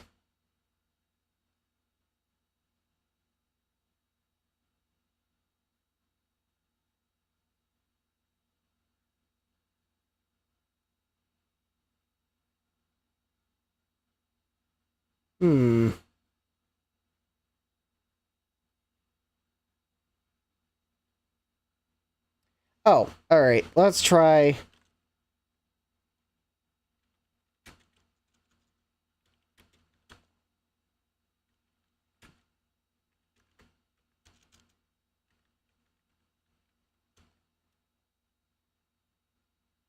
Device equals c dos emm3d6.exe.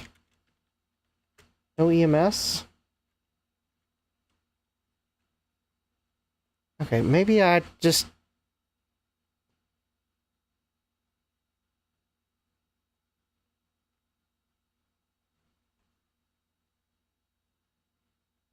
Oh, maybe I didn't get the boot menu in time. Well, that's weird. It would look like EMM386 from DOS 622 might be incompatible with.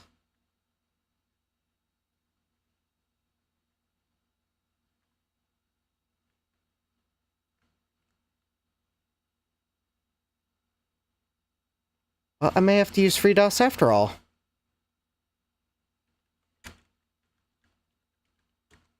Because that device.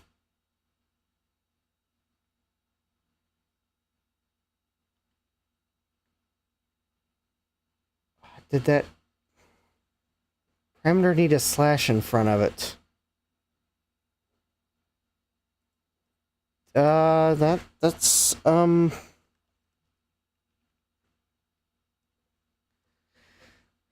that is entirely possible.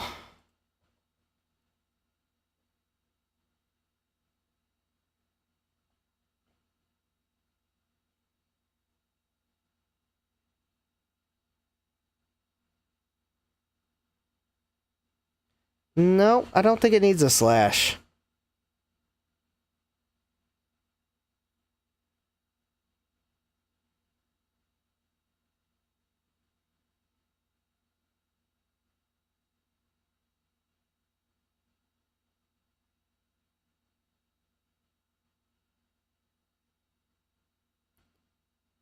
Kind of wondering if maybe this system's too new for this. Maybe there's too much RAM? I don't know. According to this document I found, there's no slash in front of no EMS. EMM3d6.exe.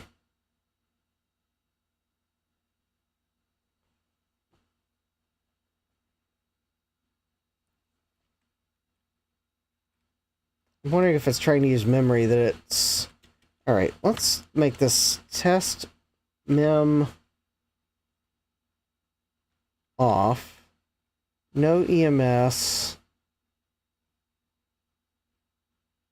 Can I put DOS into the upper memory blocks, maybe?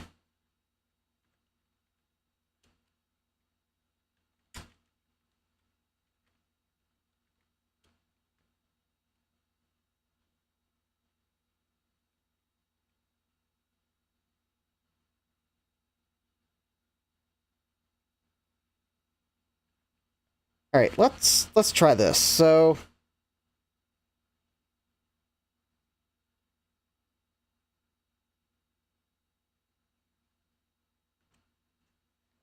let's see where the problem actually is.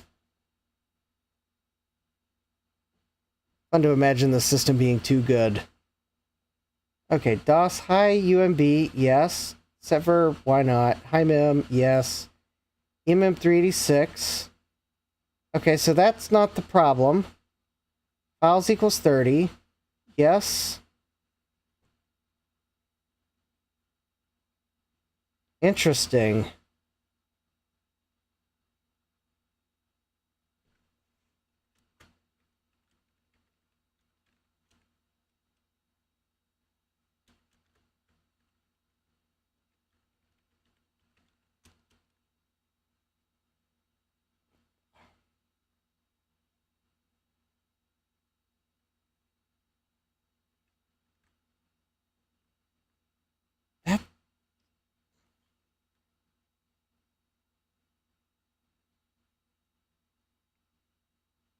Well, the document I am looking at clearly shows that the RAM and the no EMS parameters do not have slashes in front of them.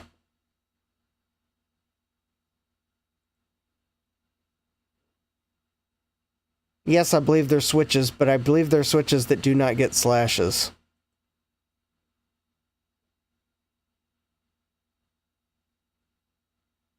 I cannot explain it better than that. Yeah, it looks like the on-off auto doesn't get a slash. The amount of memory doesn't get a slash.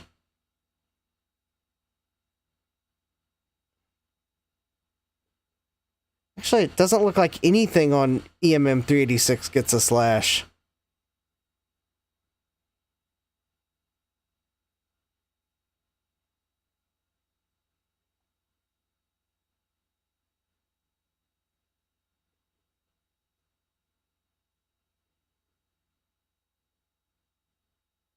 Actually, I wonder if...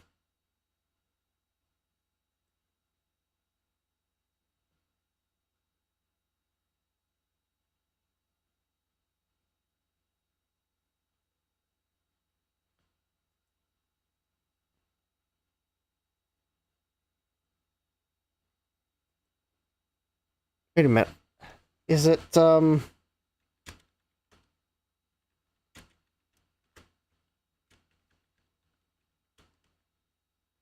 I just thought of something. Maybe the problem is...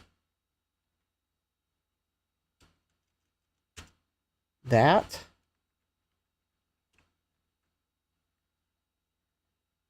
Maybe it's conflicting with...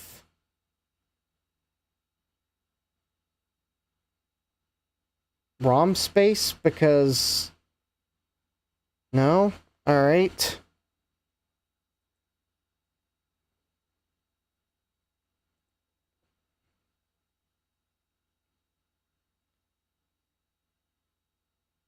DOS equal...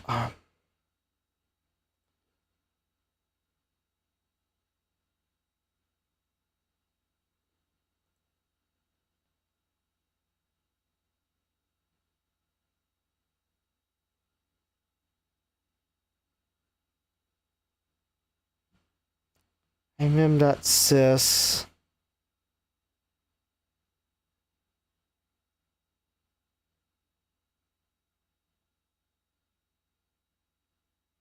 Oh, wait.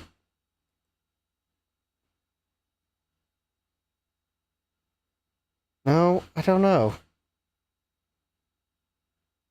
Yeah, clearly no EMS is not the problem. What is autoexec.bat trying to do? Well, not...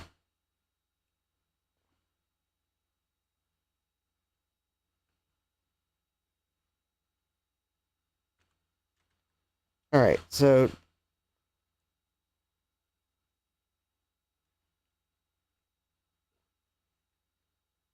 Actually, it's something in config.sys that's causing the problem.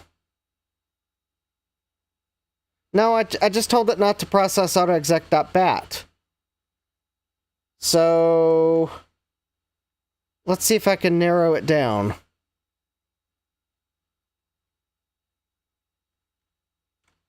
Okay, so DOS high, setver, himem.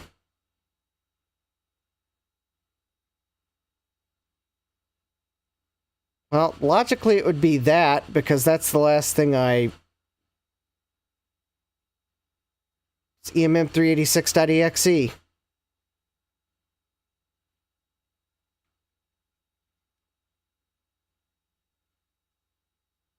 So it's emm386.exe is causing the problem.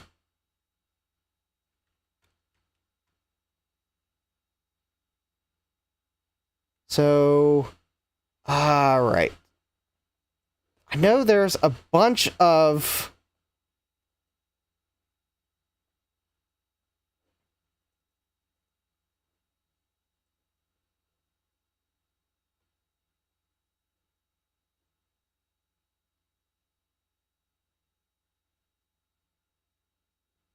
like, there's a bunch of optional parameters, it might be hard to tell which one.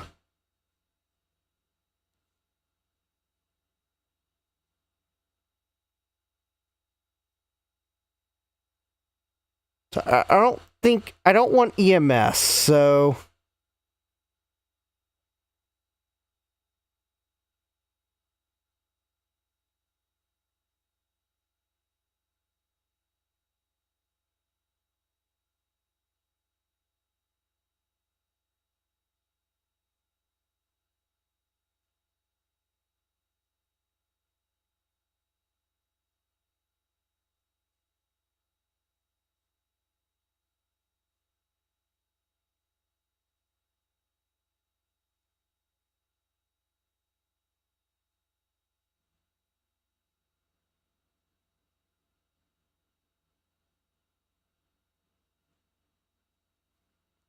okay, must install HiMem before EMM 386. I got that.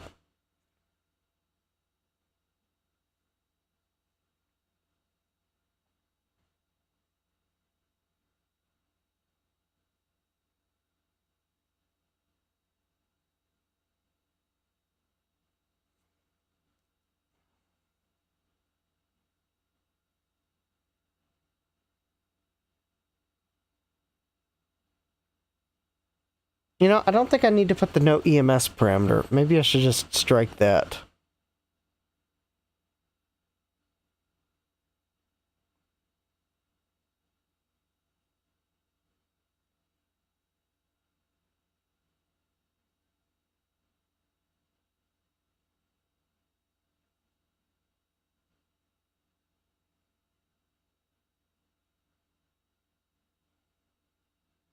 And I'm going to tell it verbose.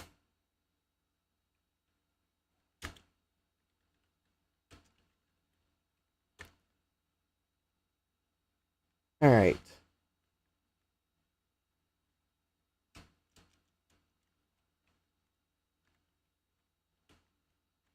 Okay, let's just see what that does. The reason why I'm telling it verbose is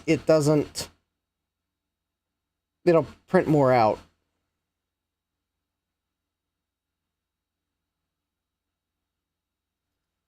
Interesting. Page. So, available expanded memory, 32 megabytes. Total expanded, available expanded, total handles, active handles, page frame segment. DC 100 hex. Well, that's probably clobbering the BIOS.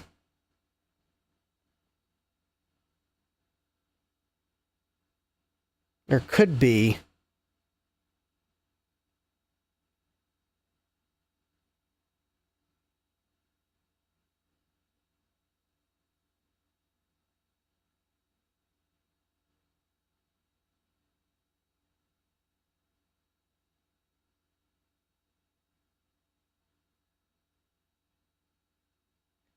High scan.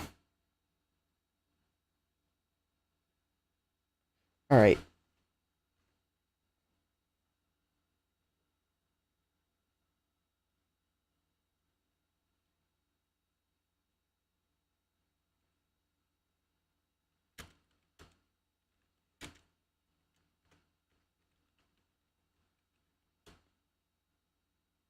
Okay, so obviously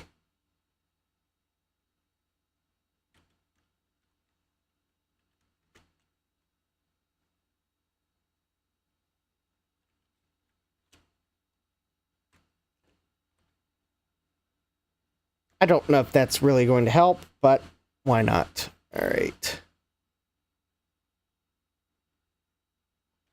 All right.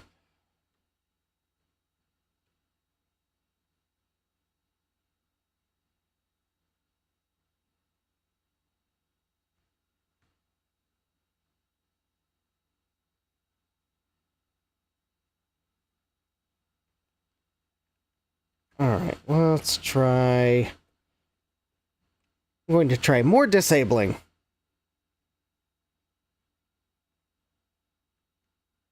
More on Vogons. Alright, I'll have to go check that out.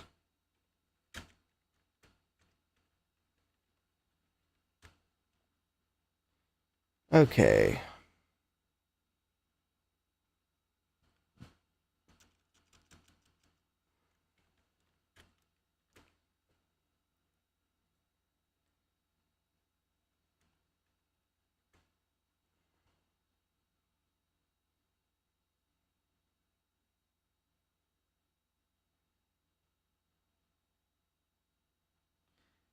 No move XBDA.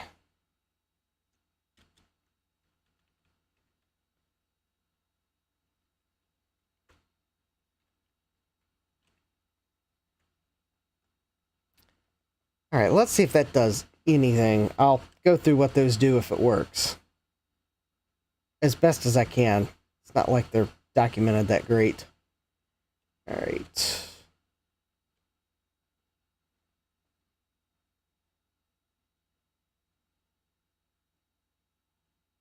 Okay, well, alright, we'll see if autoexec bat runs. Basically, the summary is, no EMS tells it not to emulate EMS memory. No VCPI tells it to not emulate VCPI or it disables support for VCPI applications, which I don't think I'm using any. No move XBDA tells it to not try to move the extended BIOS data from conventional memory to upper memory. Thinking that maybe the system BIOS doesn't like that. No, that wasn't it. Alright, I guess I need to go look on Vogons.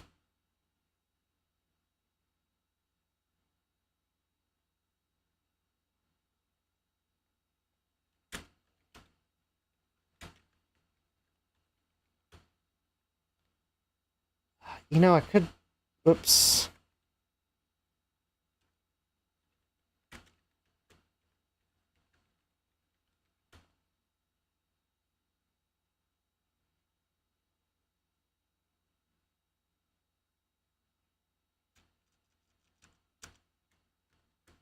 Maybe I just tell it EMM3D6 not to move to high memory.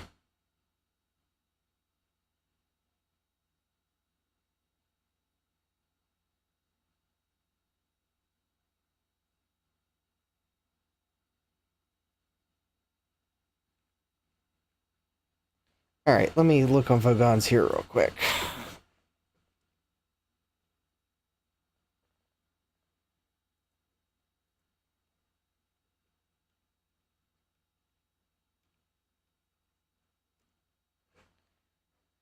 Alright, let's see here. Oh. Thanks, Gibbs. Let's see here. Old 486 trying to make it work, blah, blah, blah.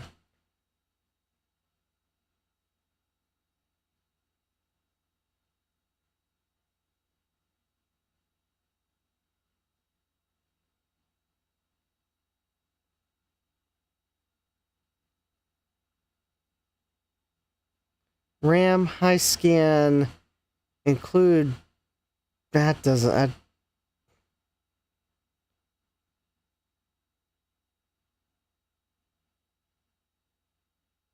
Okay, turning off no EMS shouldn't be causing the problem.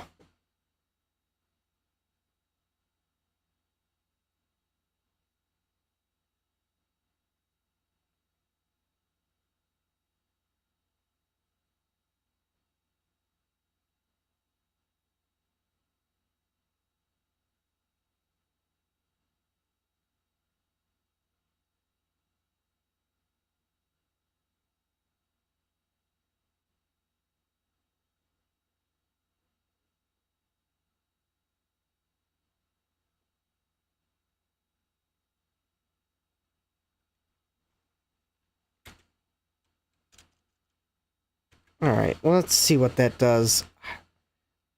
Doesn't look like quite the...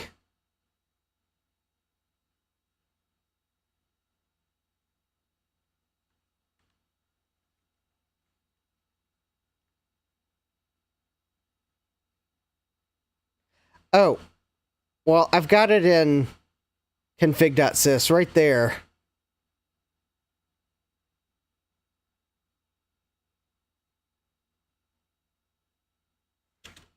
It's like as soon as we load EMM386, bad or missing command interpreter, that tells me we're stomping on... something is stomping on memory.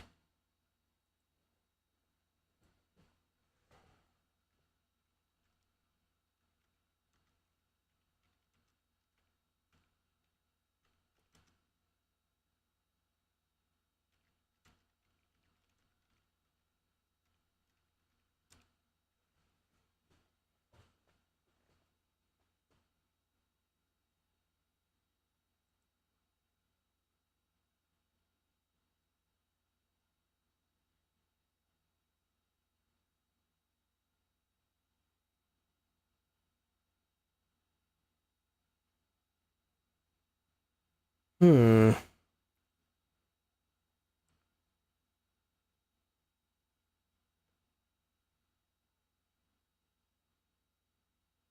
I'm not getting far enough for it to run the autoexec.bat.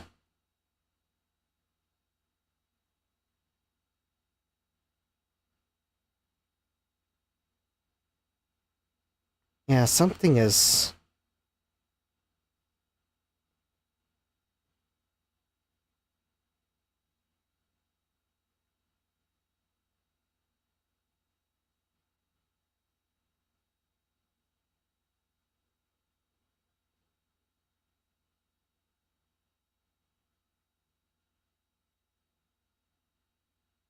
Let me try something here.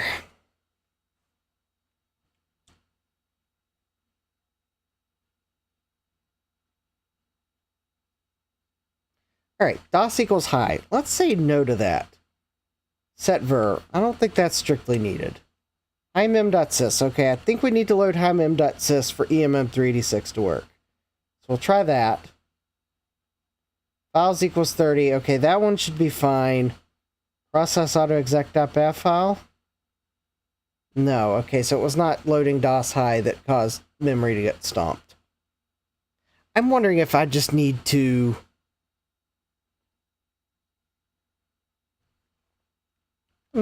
Okay, got one other idea here.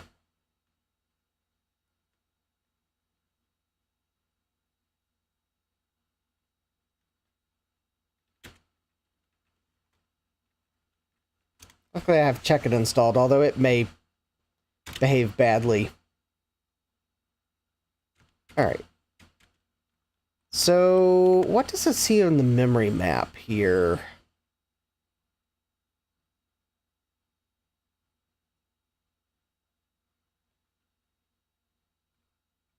Okay, so we've got VGA video RAM from 8000 to C1000.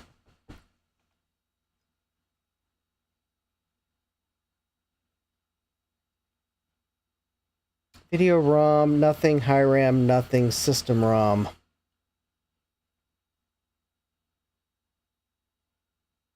Okay, well that's actually...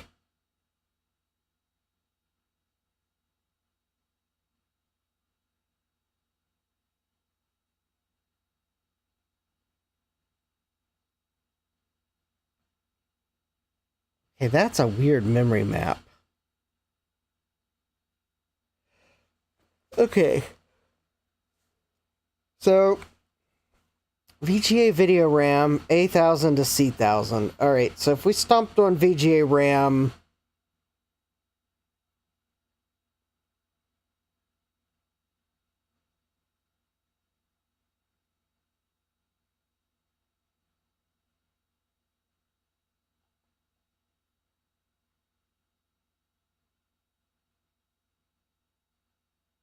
Alright, how about we exclude...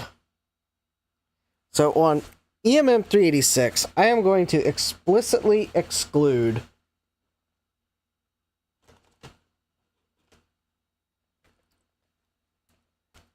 A000. Let me find something to write on here real quick.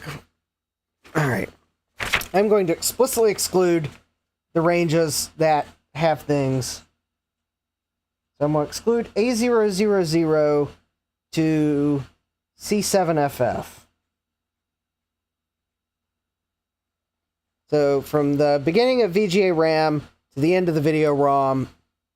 All right, so, and then I'll ignore that. And then I'm going to then I'll make sure to, no, I don't need to exclude F1000. But I am a bit concerned about this EC00 to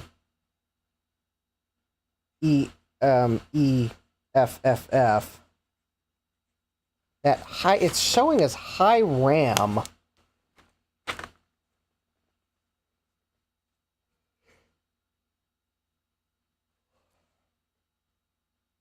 And I don't have DOS loaded high. I skipped config.sys. I don't think there should be anything there. I think whatever's there might be, maybe EMM386 is stepping on it. Because I think it would normally be trying to use that memory, so...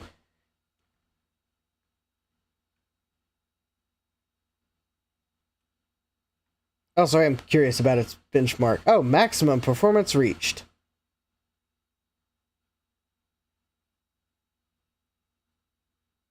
While we got check it open, I know this is a completely ridiculous benchmark to run, but I am concerned at how slow the math benchmark's running. I don't think it's going to tell us maximum... Oh, maybe it did. Never mind. Oh, well, compared to the IBM PCXT, I guess that's... Alright, so... help EMM386.exe exe. Alright, so... X for exclude.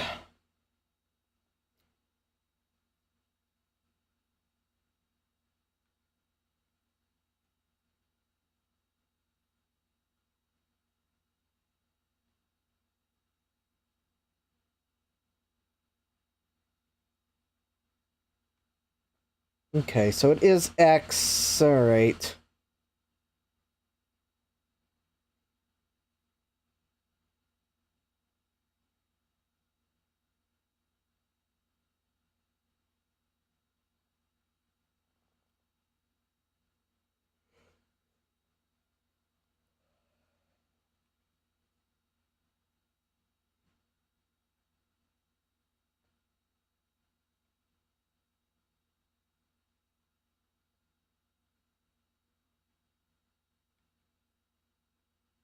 Okay, so let's...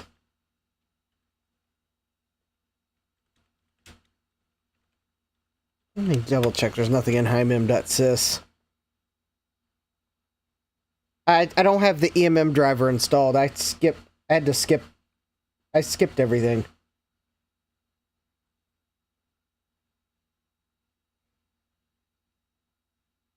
All right.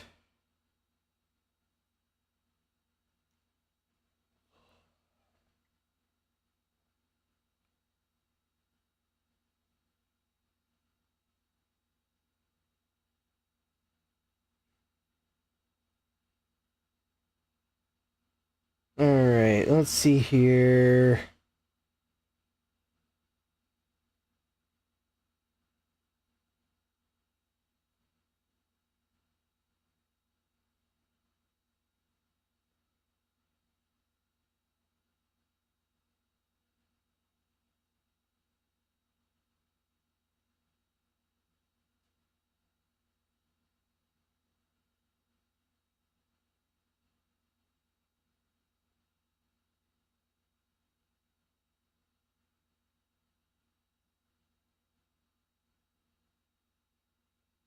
Okay.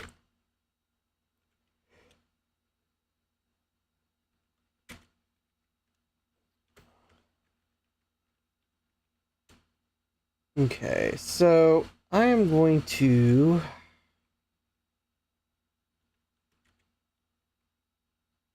Okay. I don't know that excluding anything is going to help.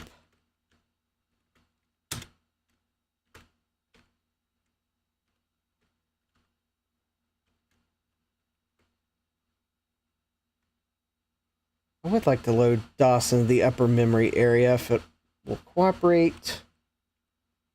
But one change at a time. All right. So I'm just trying to see if by chance excluding...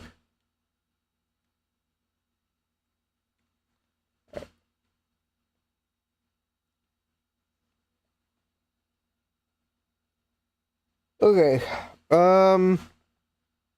Okay, so himem.sys loading for 64K high memory area is available. Okay.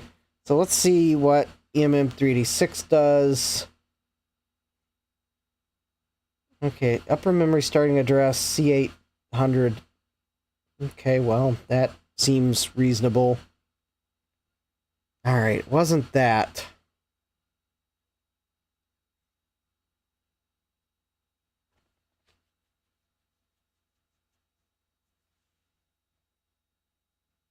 Maybe this version of EMM386 is just incompatible with...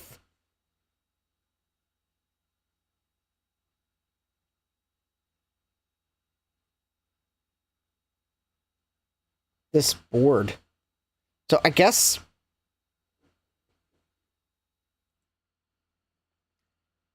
I'm thinking I'm going to need to get FreeDOS running on this thing, because... yeah, I think it's FreeDOS, because FreeDOS has some newer extended memory handlers. Either that or I'm going to have to install QEMM. I don't know if it would better handle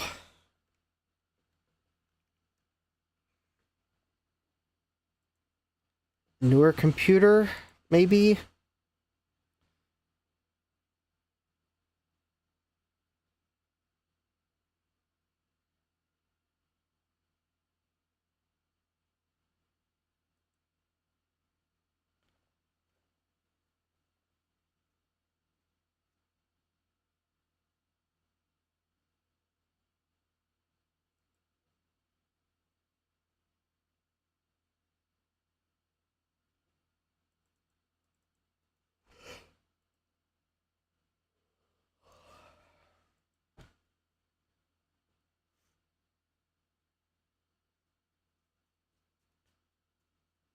Alright, let's see here.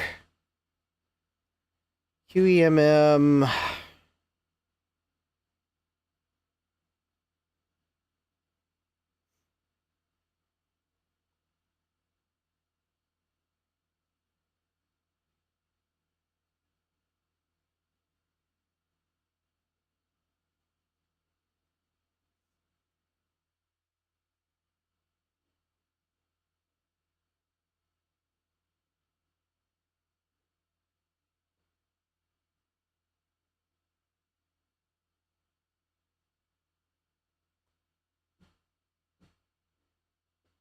Hmm.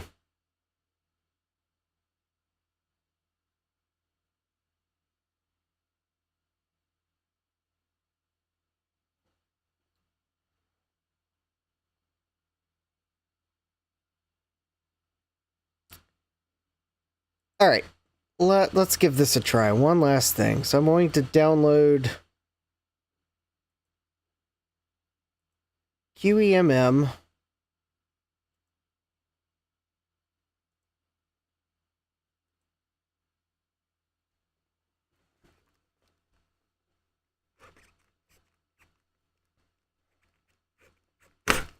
Alright.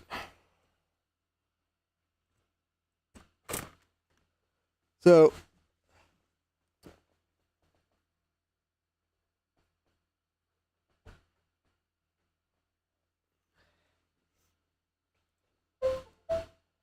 I'm wondering if there's just too much memory for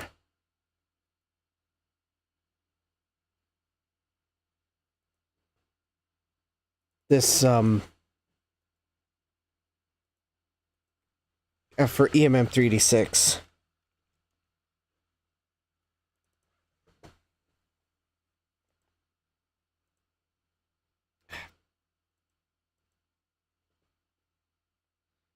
Alright, so let's see here. If I open that... Oh, actually, let me open the ISO image. Open archive.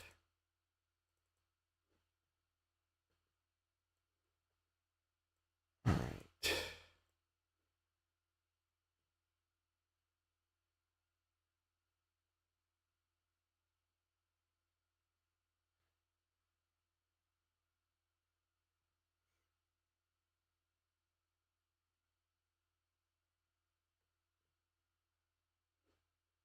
Alright, there we go.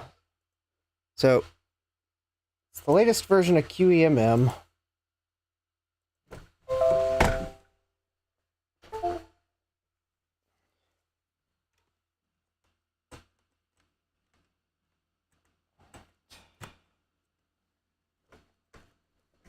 Alright. Let's see here.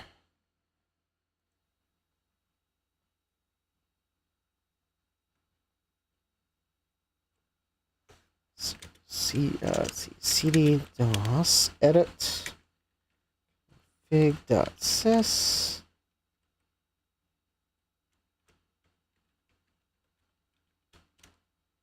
Alright, so I'm going to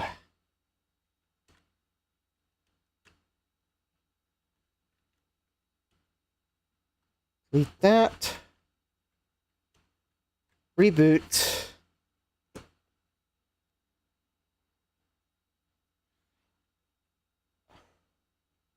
Sorry, try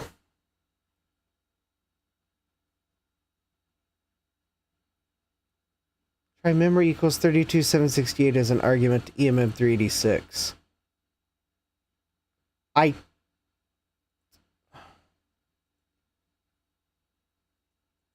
What does the memory parameter do? Oh, I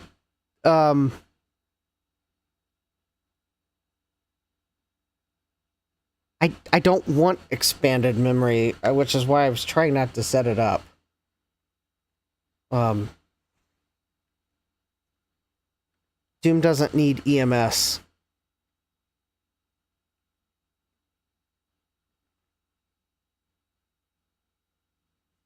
All right.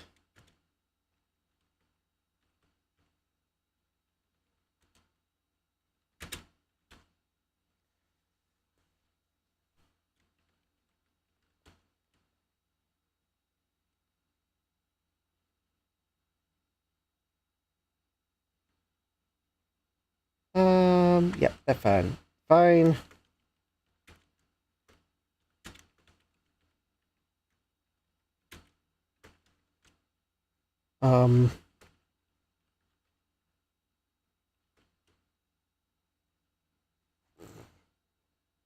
Oh, I guess it is going to ask for that now, isn't it? Okay, let's see here. What was the...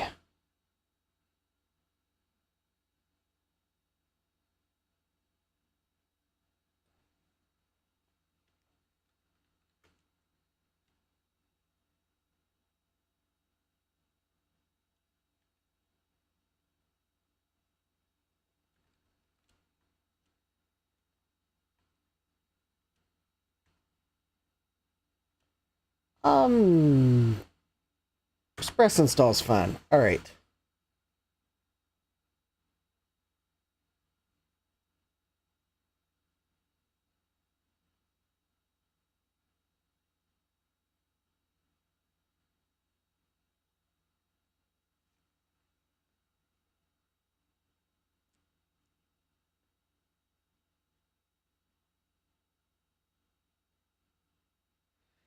Yeah, I think I was running into a compatibility issue because it was acting like memory was getting stomped on.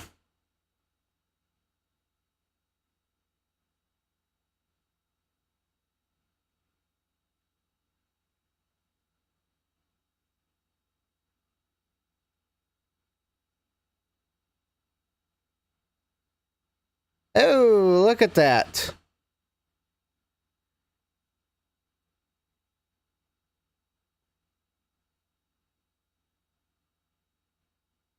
QEMM also did the same thing. Well, that's... Alright. No, I haven't got BOM. I can't get an extended memory manager to work.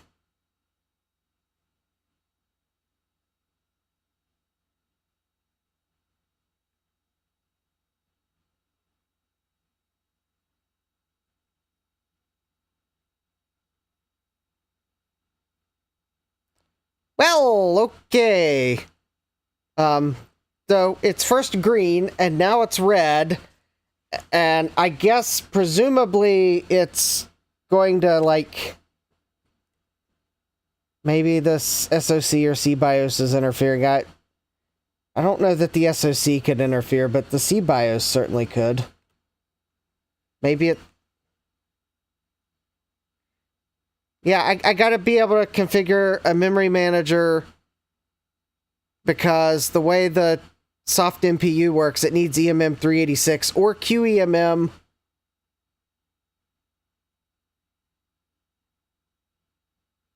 Neither of which when either of them load, I get a bad or missing command interpreter error, so...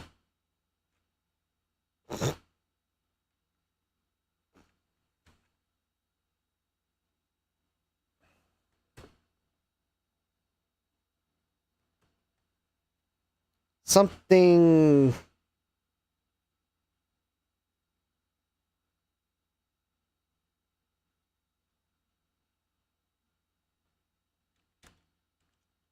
Something is not,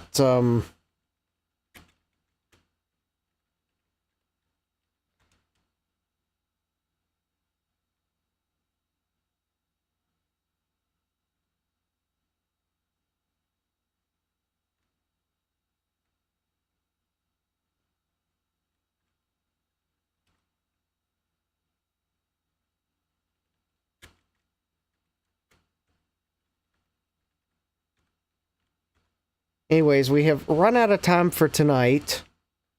And, well, I don't appreciate QEMM, like, wiping out my entire autoexec.bat file.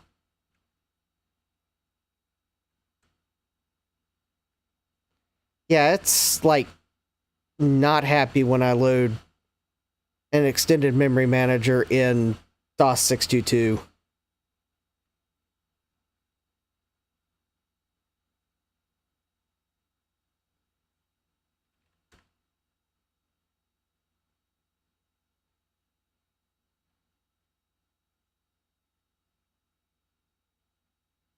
So, yeah, so I can't do the next step, which would be to try to get the serial adapter working until I get an extended memory manager to load that's compatible with soft MPU. And it looks like DOS 622 is a no-go. So, it looks like... Okay, this didn't come from eBay, so it kind of looks like the problem is maybe DOS 622, and we'll have to try again with FreeDOS, and hopefully one of those memory managers will actually work on this, because maybe FreeDOS will support this system on chip better. But that's all the time we have for tonight, so unfortunately, that's kind of where we're going to have to leave off. The problem with the Millennium Edition DOS Kibs is it was just... It looked like it was using a bootable image. There was no DOS in it. So there wasn't HiMem.sys, EMM386, or any... It was just command.com, the boot files, autoexec, and configsys. There was no rest of the DOS, so... Yeah, I can't just use it. Jeremy, I got the new version. I didn't have time to update it yet. Sorry. I got home, one of the hard drives had arrived, and I immediately tried to start the process of swapping it into my NAS, and as such, I didn't have time to update it. So, in fact, I haven't even had a chance to listen to it yet, so I'll try to do that tomorrow, or later today. I guess we are past midnight now. My today, your tomorrow. Anyways, yeah, I'll take a look at that when I get a chance. So, anyways, that's kind of where I'm going to stop for tonight. I'll try to figure out a way to get FreeDOS installed on probably a compact flash card, so that's probably easier.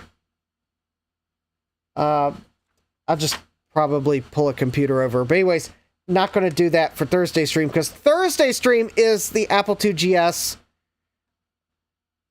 by popular demand. I know I didn't reach my tip goal last week, but enough people asked for the 2GS. I was like, okay, we'll look at the Apple IIgs on Thursday.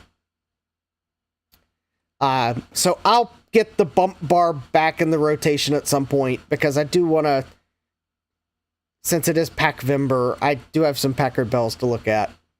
But we'll get the bump bar back in the rotation.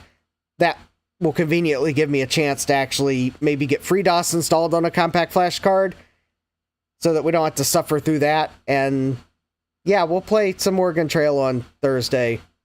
And have a light sound, and I forgot I have a booty too, so we may try to install the booty into the Apple IIgs. Anyways, yeah. So, Apple IIgs on Thursday, and then... yeah, I think the problem is this single board computer's probably... I have a feeling DOS or EMM386 is probably not happy with the BIOS that's on this single board, or this bump bar.